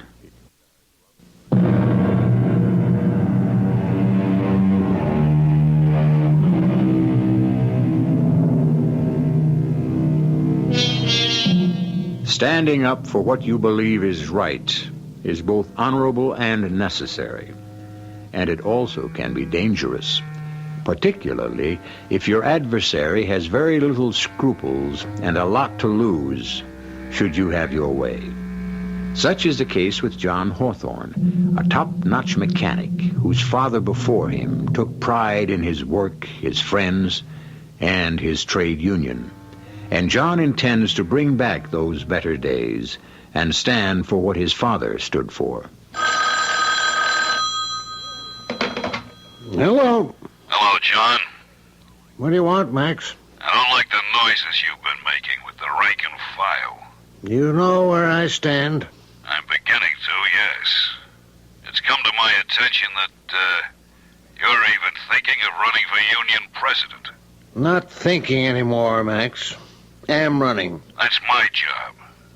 Why waste your time? You know you can't win. I know that damn near the whole membership is fed up with you and that so-called business manager of yours. You see, Max, what I've got that you haven't is the membership on my side. A membership? Don't act so naive, John. They don't have any say in the union's affairs. You're right there, Max. And that's been the whole trouble. I intend to give this union back to the members. We'll see. Let's talk about it in person. After the meeting next Friday. No, there's no talking to you, Max. We've been trying to talk for 2 years, but you run things your way, and we're fed up with it. All right, John. Don't get excited. You'll run for president and see what it gets you. I wondered when Max would start getting worried. He's not worried, Martha. I am. That makes 2 of us. I'm proud of your guts, John. But we both know who Max has behind him, and they play rough. I'm not afraid of threats. I'm just worried that maybe I can't carry it off.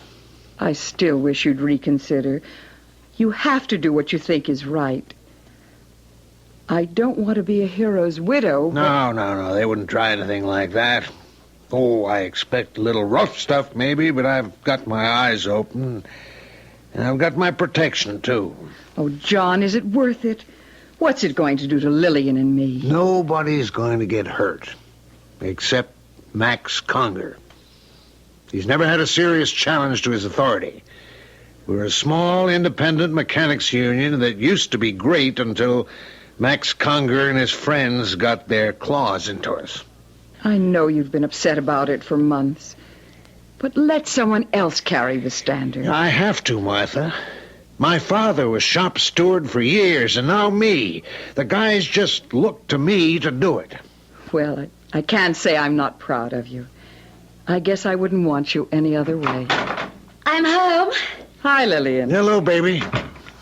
You home for supper? If it's quick, Neil's picking me up at 7. Where are you 2 heading tonight? Roller skating, believe it or not. We're meeting June and Fred there. Aren't they old for roller skating? I'll get it. Hello? Hello, Mrs. Hawthorne. Hank Thomas here. Oh, yes, Hank. You want John? If he's not busy. Yeah, I'll take it, Mother. Yeah, Hank. John, I've got to call a shop stewards meeting tonight. I know it's last minute. Can you make it? You know I can. Well, we're running into a problem at the Campbell shop over in Florence. We've got things to work out. What's the Campbell shop got to do with us? Well, we're all union brothers. Yeah, and it suits your purpose. Okay, John, I know about your talk with Max a little while ago. When you win the election, you can do things your way. Until then, we'll do it mine, okay? See you at 8. Yeah. Okay, Hank.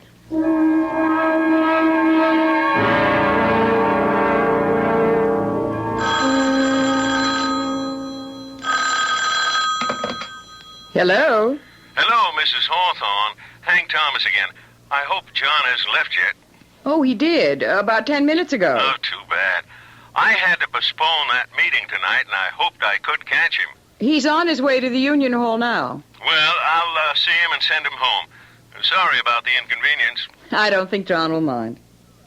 Well, bye, Miss Hawthorne. Goodbye.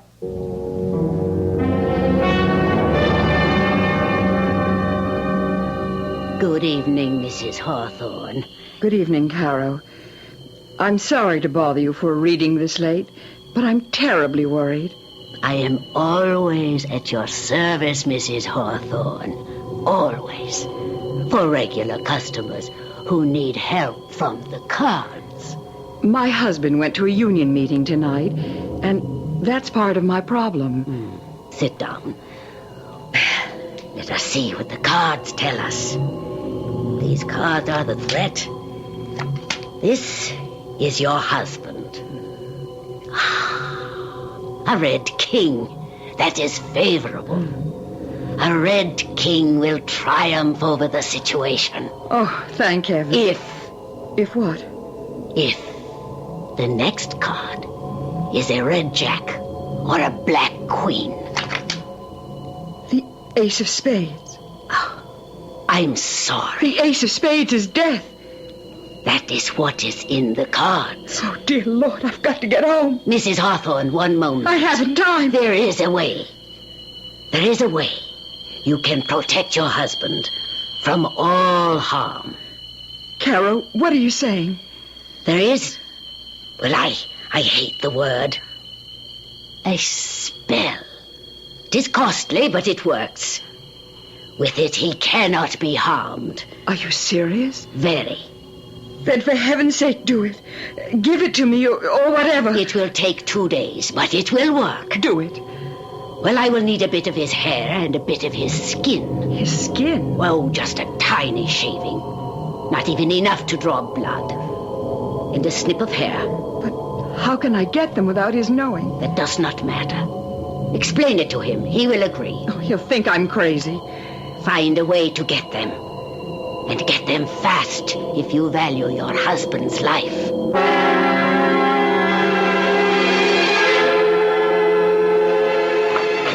John? It's me, Mother. Where'd Dad go? To a shop steward's meeting. But after he left, Hank Thomas called to say it was canceled. I thought your father would be home long before this. Oh, they probably went for a drink. They usually do. But the meeting was called off. I'm so...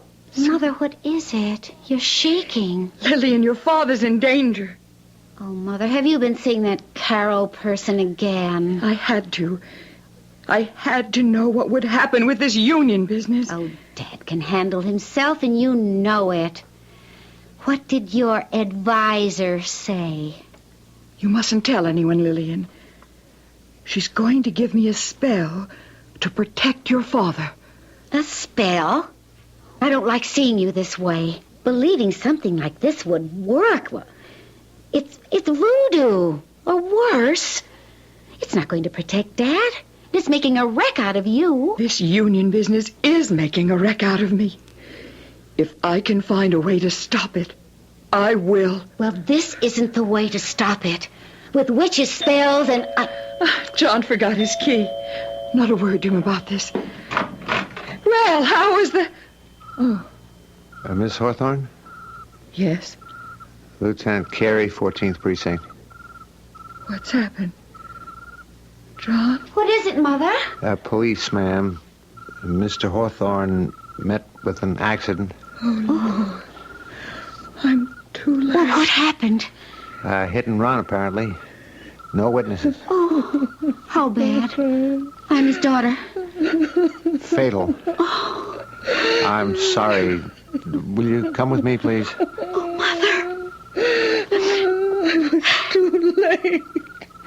I was too late. Give us a minute, please. Oh, of course. I'll be outside. Mother, we have to go to police headquarters. He's dead. I'm dead. And I was too late. Mother, please. It's hard for us. We have to go.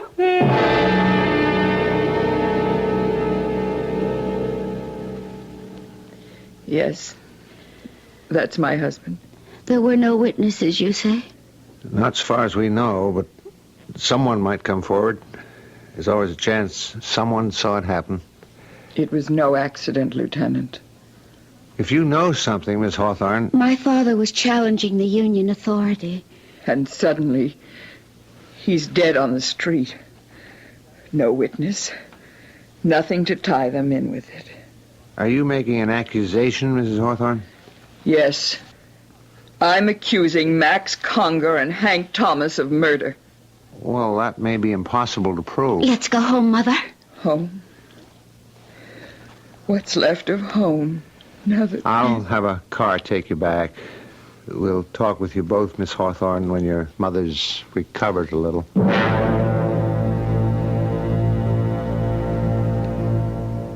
There's absolutely nothing to link those two men with this case, Miss Hawthorne. I realize that. Well, there's always a chance, as I said, of someone coming forward. Oh, I doubt it. But it would take that, I'm afraid, to pull Mother out of her shock. Could I see her? Perhaps a different face. Of course. Don't be surprised if she just stares at you. But then she might respond. Follow me. Sure.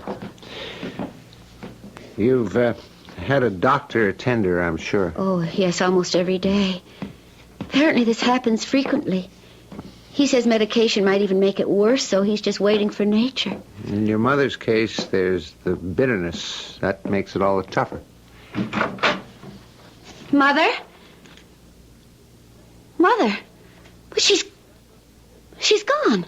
But I thought you said she hasn't left this room for a week. I talked to her here just an hour before you arrived. We were right downstairs. How could she get by without our seeing her? The back stairs. It's possible, but it's not probable. But where would she go? Now, I have to ask this. Did your father have a gun? No. Not that I know of. I've got to use your phone, and fast.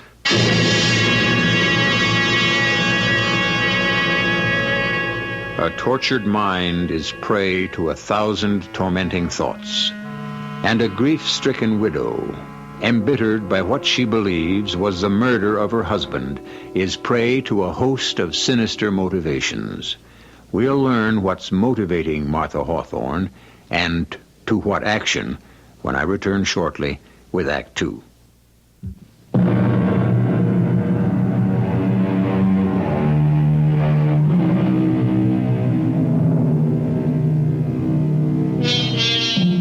Martha Hawthorne has at last been motivated. For a week after her husband was killed in a hit-and-run accident, she sat motionless in her room, harboring the bitterness of suspicion, convinced he was murdered by the men he challenged. But for Martha Hawthorne, there was no way to prove it. Now, dressed entirely in black with a widow's veil, she seeks the help she so desperately wants.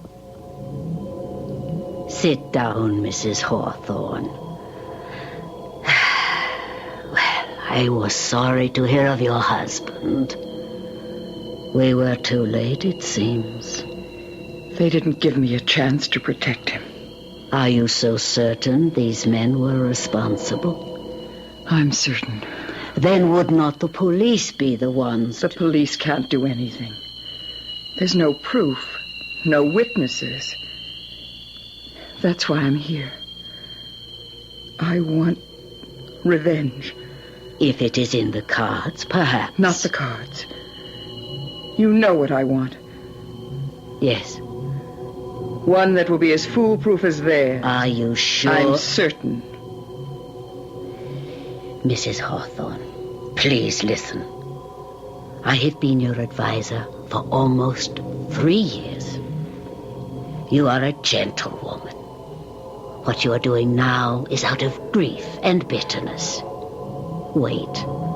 Wait a month, and then... I will not wait.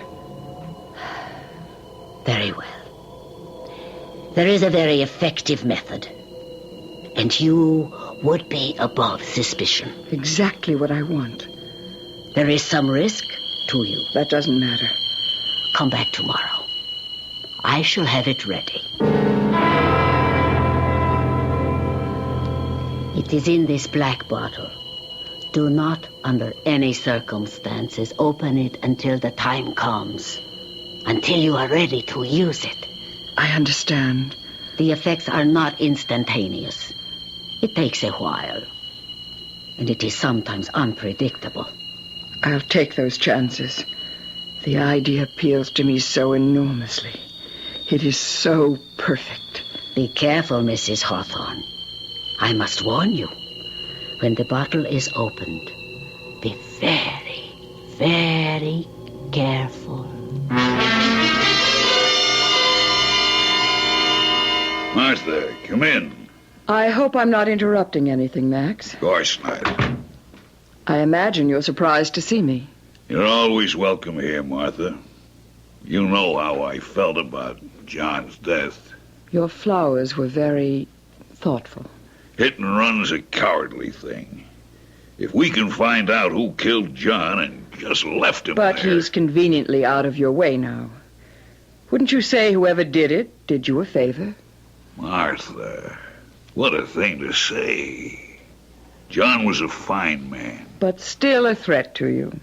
And your position. We had our differences, yes, but to say that... You don't fool me, Max. Oh, I don't say you were driving the car. But John's death was no accident, and you know it. You arranged it. You're taking chances with that attractive mouth of yours, Martha. What you mean is I'll be next? This is ridiculous, Martha. I wouldn't threaten you. Nor I you.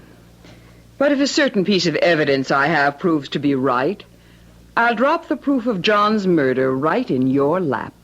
What evidence? That's my secret. It's in my garage. You'd know it if you saw it. And it points right to you and Hank Thomas. I don't believe you. That doesn't concern me. I came here, Max, because I want you to know I'm not making wild accusations. When I can prove it, and I know I can, I'll do what's fair and right. Go ahead. You think you can tie me or Hank into this? Go ahead. You're gonna be very sorry, though. Oh, no, I'm not, Max. You are. Martha.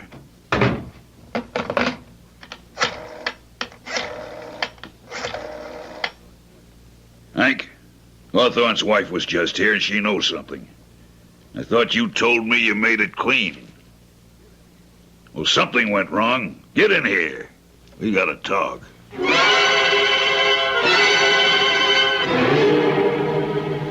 Mother, why can't we have the lights on? And why have you been pacing by that window for an hour? You'll know when it happens, Lillian. And I'm pretty sure it will. Well, why don't you tell me? Wait. There. Yes, there they are. Who? Max Conger and Hank Thomas. What? They're heading for the garage. Ah, I knew it. Mother, I insist on knowing what's going on. That's it, Max. Ah, come into my parlor, little flies. I'm ready for you now. I knew you'd prove your guilt. Mother, should I call the police? No, stay right here by the window. Keep watching the garage. Watch everything they do.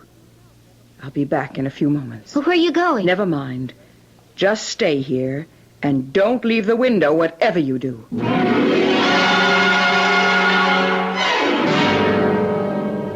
It is in this black bottle. Do not under any circumstances open it until the time comes. Until you are ready to use it. The effects are not instantaneous. It takes a while. And sometimes it is unpredictable. But be careful, Mrs. Hawthorne. I must warn you, when the bottle is opened, be very, very careful.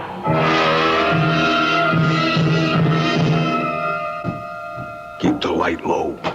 What are we looking for? I don't know, but she said I'd recognize it. She or the daughter's liable to see us. There's nobody home. I've been phoning for an hour. No lights in the house. Oh, damn. This is crazy, Max. How could she have any evidence? She's working on your nerves. How could she trace it to us? I don't know. And that's what worries me. Flash your light around, but keep it low. Early. Look at that. Yeah. Looks like a black widow. They're dangerous. Not if you don't touch him. See? He just sits there. It gives me the creeps. Let's get out of here. Not till I find what I came for. The spider's gone. Oh, look at everything. What stands out? I don't know, Max. But if you're not leaving, I am. Go then and leave me the light. Yeah. Wait. Look. That black widow spider again. It's right in front of the door. It won't attack. At least I don't think so. If you touch one by accident, that's when they fight back. Look at it, though. Takes little steps toward us. It's disappeared again. They don't like the light, I think. They head for dark corners. I got chills just looking at that thing. I'm getting out of here, Max. Okay. There's nothing here. Martha's bluffing. So, Mrs. Hawthorne, it was effective. Very. I'll need another one. Are you sure you want to continue this, Mrs. Hawthorne? Absolutely certain. Very well. I shall have another for you tomorrow.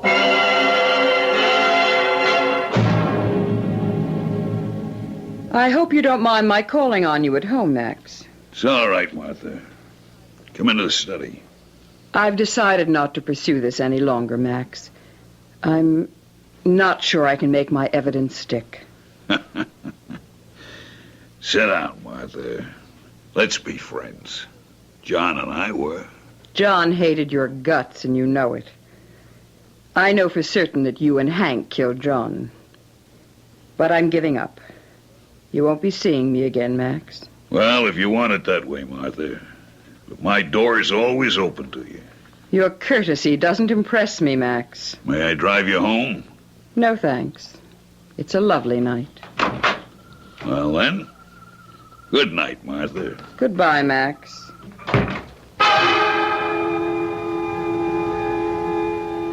Be careful, Mrs. Hawthorne. I must warn you. When the bottle is opened, be very, very careful. I'll be careful. Here's to your health, Max.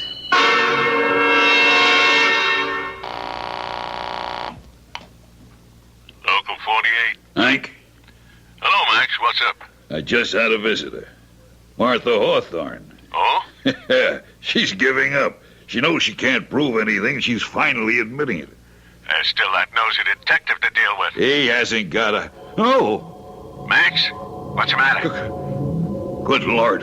Max, what is it? A black spider just landed on my desk. A spider? It's a black widow. Hit it with the phone. Going up the lamp. Max, you gotta kill it.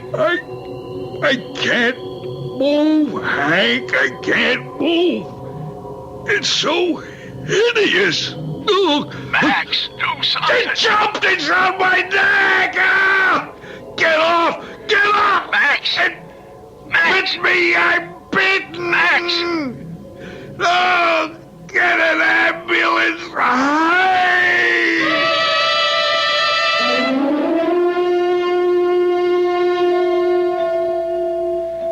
Mr. Thomas? Yeah.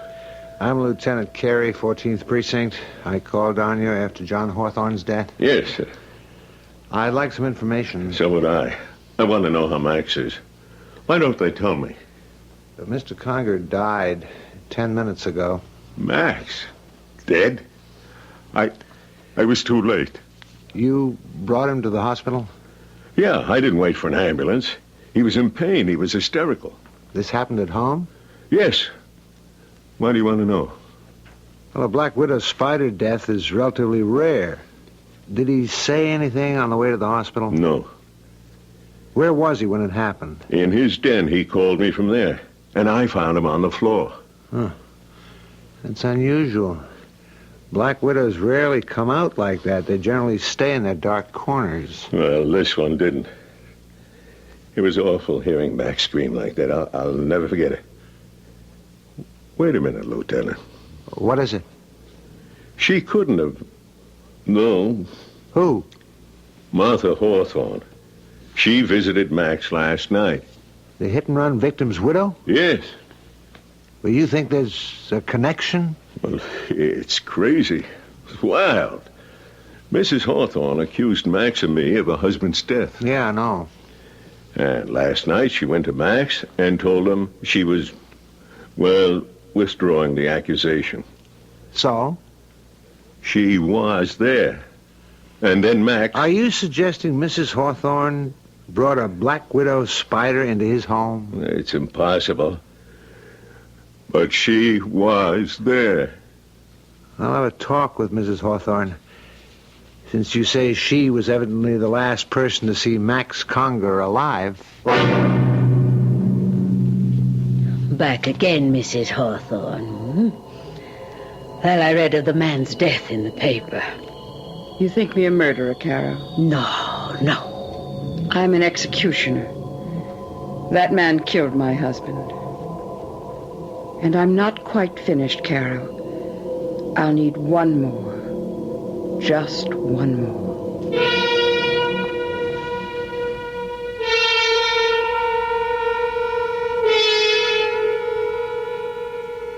Martha Hawthorne is a determined woman, and she's chosen a unique method for disposing of her husband's killers.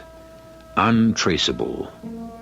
Who can blame a murder on a spider? But through it all, there's one risk to herself that Martha Hawthorne fails to see.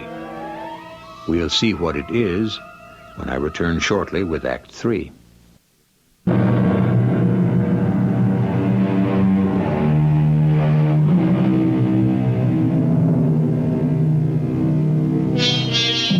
"Will you walk into my parlor?" said the spider to the fly. "'Tis the prettiest little parlor that you ever did spy." "Oh, no, no," said the little fly, "to ask me is in vain, for who goes up your winding stair can ne'er come down again." Martha Hawthorne, still bent on avenging her husband's death, has one more victim of her bitterness to dispose of. But the victim is beginning to fear for his life, and has suggested to Police Lieutenant Carey that there may be some connection between Martha Hawthorne's visit to Max Conger and Max's subsequent death. How can I help you, Lieutenant Carey? It's about the death of Max Conger. That was dreadful. I make no pretense of liking Max, but I was shocked when I read of his awful death. A spider, oof. Mr. Conger's associate, Mr. Thomas, says you visited him that night. I did, that's true. I told Max I was through accusing him. You know the story. We're still investigating that case, Miss Hawthorne. I'm trying to forget it. Why don't you? No, we don't forget hit and run. But back to the reason for my visit. Yes? I don't know how to say this, but you visited Max Conger, and a short time later, he was bitten by a deadly spider. Do I? No, I don't think I understand you right. Are you suggesting that I had something to do with a spider biting Max Conger? Well, I know it's far-fetched, but we have to take... Far-fetched? It's insane. How in the world could I catch one, let alone deliver it to Max Conger? Oh, Lieutenant, this is beyond belief. But the curious thing is the spider. Black widows don't usually come out and climb up on desks. They stay in the darkness. I know nothing of spider behavior. You're being taken in by Hank Thomas, Lieutenant. He thinks because I accused them that I'm responsible for everything that might happen to them. You're right. Mr. Thomas is oversensitive, and that, coupled with my own curiosity, I hope you'll forgive me. I won't trouble you again. I hope not, Lieutenant. I'm finished with the whole business. I'm moving away from here as far as I can. I think you're wise to do that, Mrs. Hawthorne. Bitterness can really eat you up. I know. I've seen it.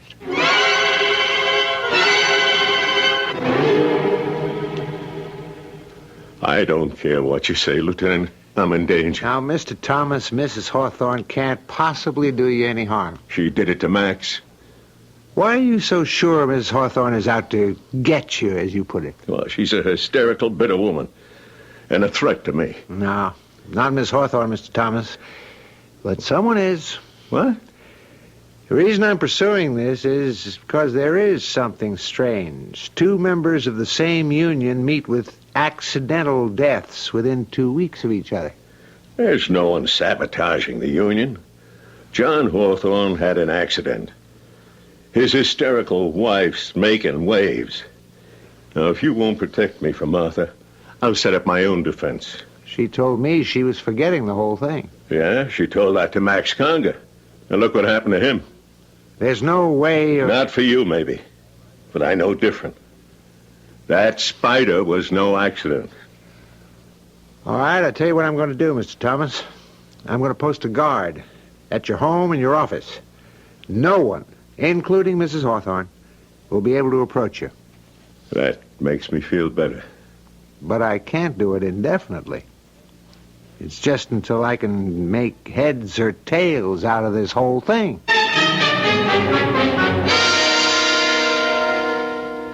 Good afternoon. I'd like to see Mr. Thomas. I'm sorry, no one's permitted in the office, ma'am.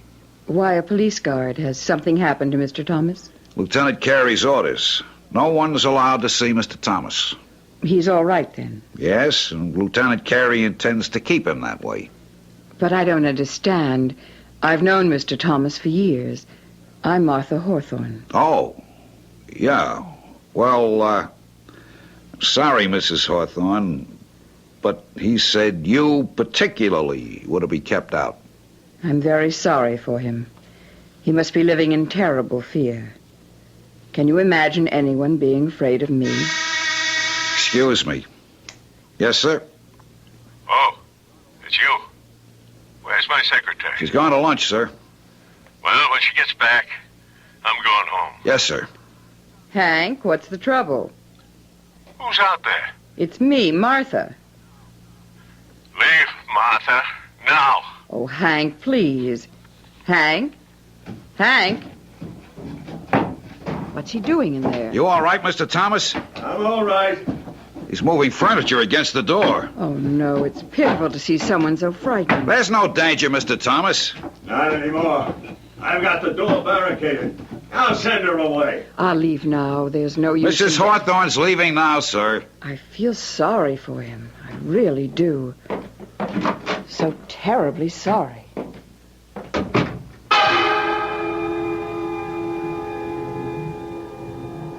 very careful, Mrs. Hawthorne.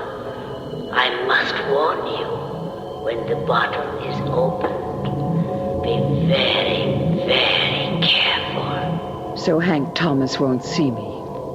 Well, we'll see about that. And now here's to your health, Hank. Mr. Thomas, Mrs. Hawthorne's gone now. She really gone? Yes, sir. Okay, but don't let her back in. Not even in the outer office. Yes, sir. You send my secretary in when it... Mr. Thomas, what's the matter? Get it away! Get it away! Oh, Lord! Right! Get it out of here! I can't open the door. You've got the furniture against it. It's following me! If I can just force enough to... Get it off my back! It's on my neck! I can't get it off! Hold still, I'll get it.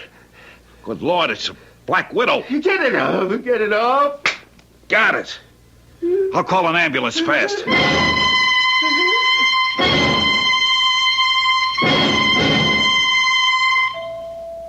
What's the word, Lieutenant? Dead. Heart failure. What's the matter with you, Joe? I put you there to guard him, and bingo, he gets it with you right under his nose. I ought to have your badge. Lieutenant, I swear nobody went into that office. You said Mrs. Hawthorne left shortly before he started screaming? About 2 minutes. Maybe less. While she was there, in the outer office, did you see her take anything from her purse? Oh, not a thing. I can swear to it. She wasn't there more than a minute. He told her to leave. And she never went into his private office? I wouldn't have let her. Your orders. Besides, Mr. Thomas had a chair pushed in front of the door. That's why it took me so long to get to him. I don't understand it. I just don't... Mrs. Hawthorne left the outer office. She went into the hall. Then about 2 minutes later, Mr. Thomas screamed. That's right. I had to force the door, and there he was with the Black Widow spider on his neck. I slapped it off his neck and killed it with a book. It's more than coincidence this time. I've got to have a talk with Mrs. Hawthorne.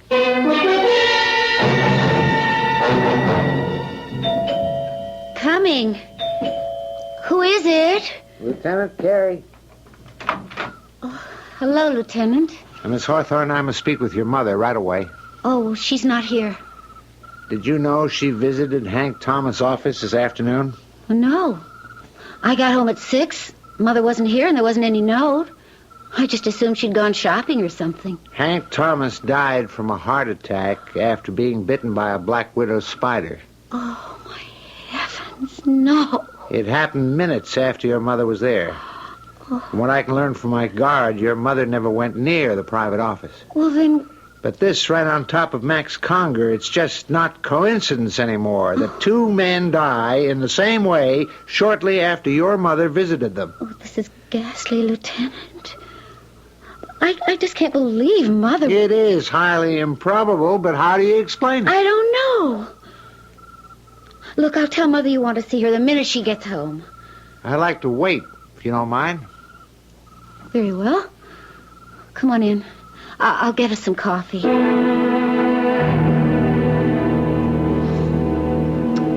It's not like Mother to be gone so long without phoning. It's 9 o'clock. Is there a friend she might have visited? Oh, several. I could call... Yeah, maybe you'd better. Because in 10 minutes, I'm going to put out an all points on her. Oh, there she is. Hello, Mother? Oh. No, she's not here. Who? Oh, yes, I know. Urgent? Why? Oh, then Mother hasn't been there today. Yes, I'll have her call you. Who was that? Mother's reader and advisor. Someone named Caro. Well, she's been going to her for years. Oh, one of those spooks? Oh, Mother believes her.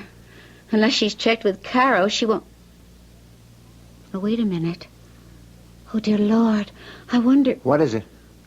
Well, when Mother thought Dad was in danger, she told me this Caro was going to give her a spell.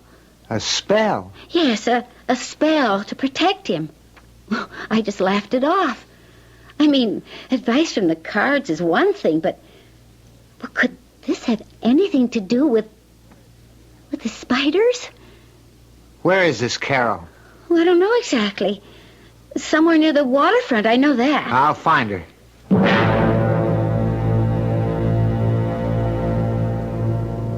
Welcome. What can Caro do for you? I'm Lieutenant Carey. Police? Now, don't get upset. Just a few questions. Mrs. John Hawthorne is a client of yours? Yes, for several years.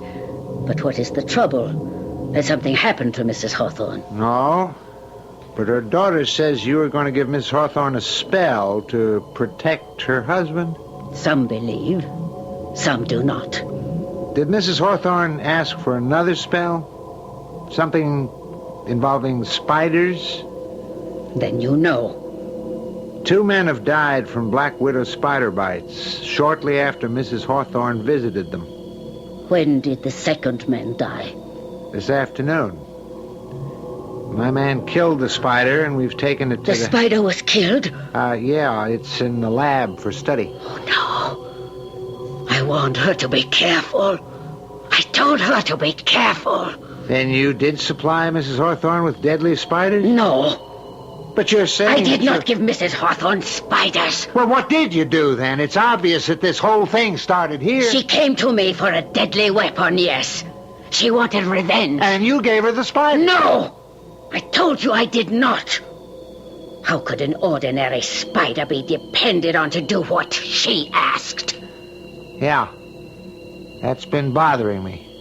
I gave Mrs. Hawthorne a potion. A potion? It was an elixir that caused certain changes in her appearance. Oh, it's a very old formula. Oh, dear God. The spider was killed.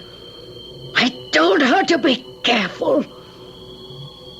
Lieutenant, you will not see Mrs. Hawthorne again. What are you saying? Must I spell it out, Lieutenant, word for word? The potion, for a short period of time, actually turned Mrs. Hawthorne into a...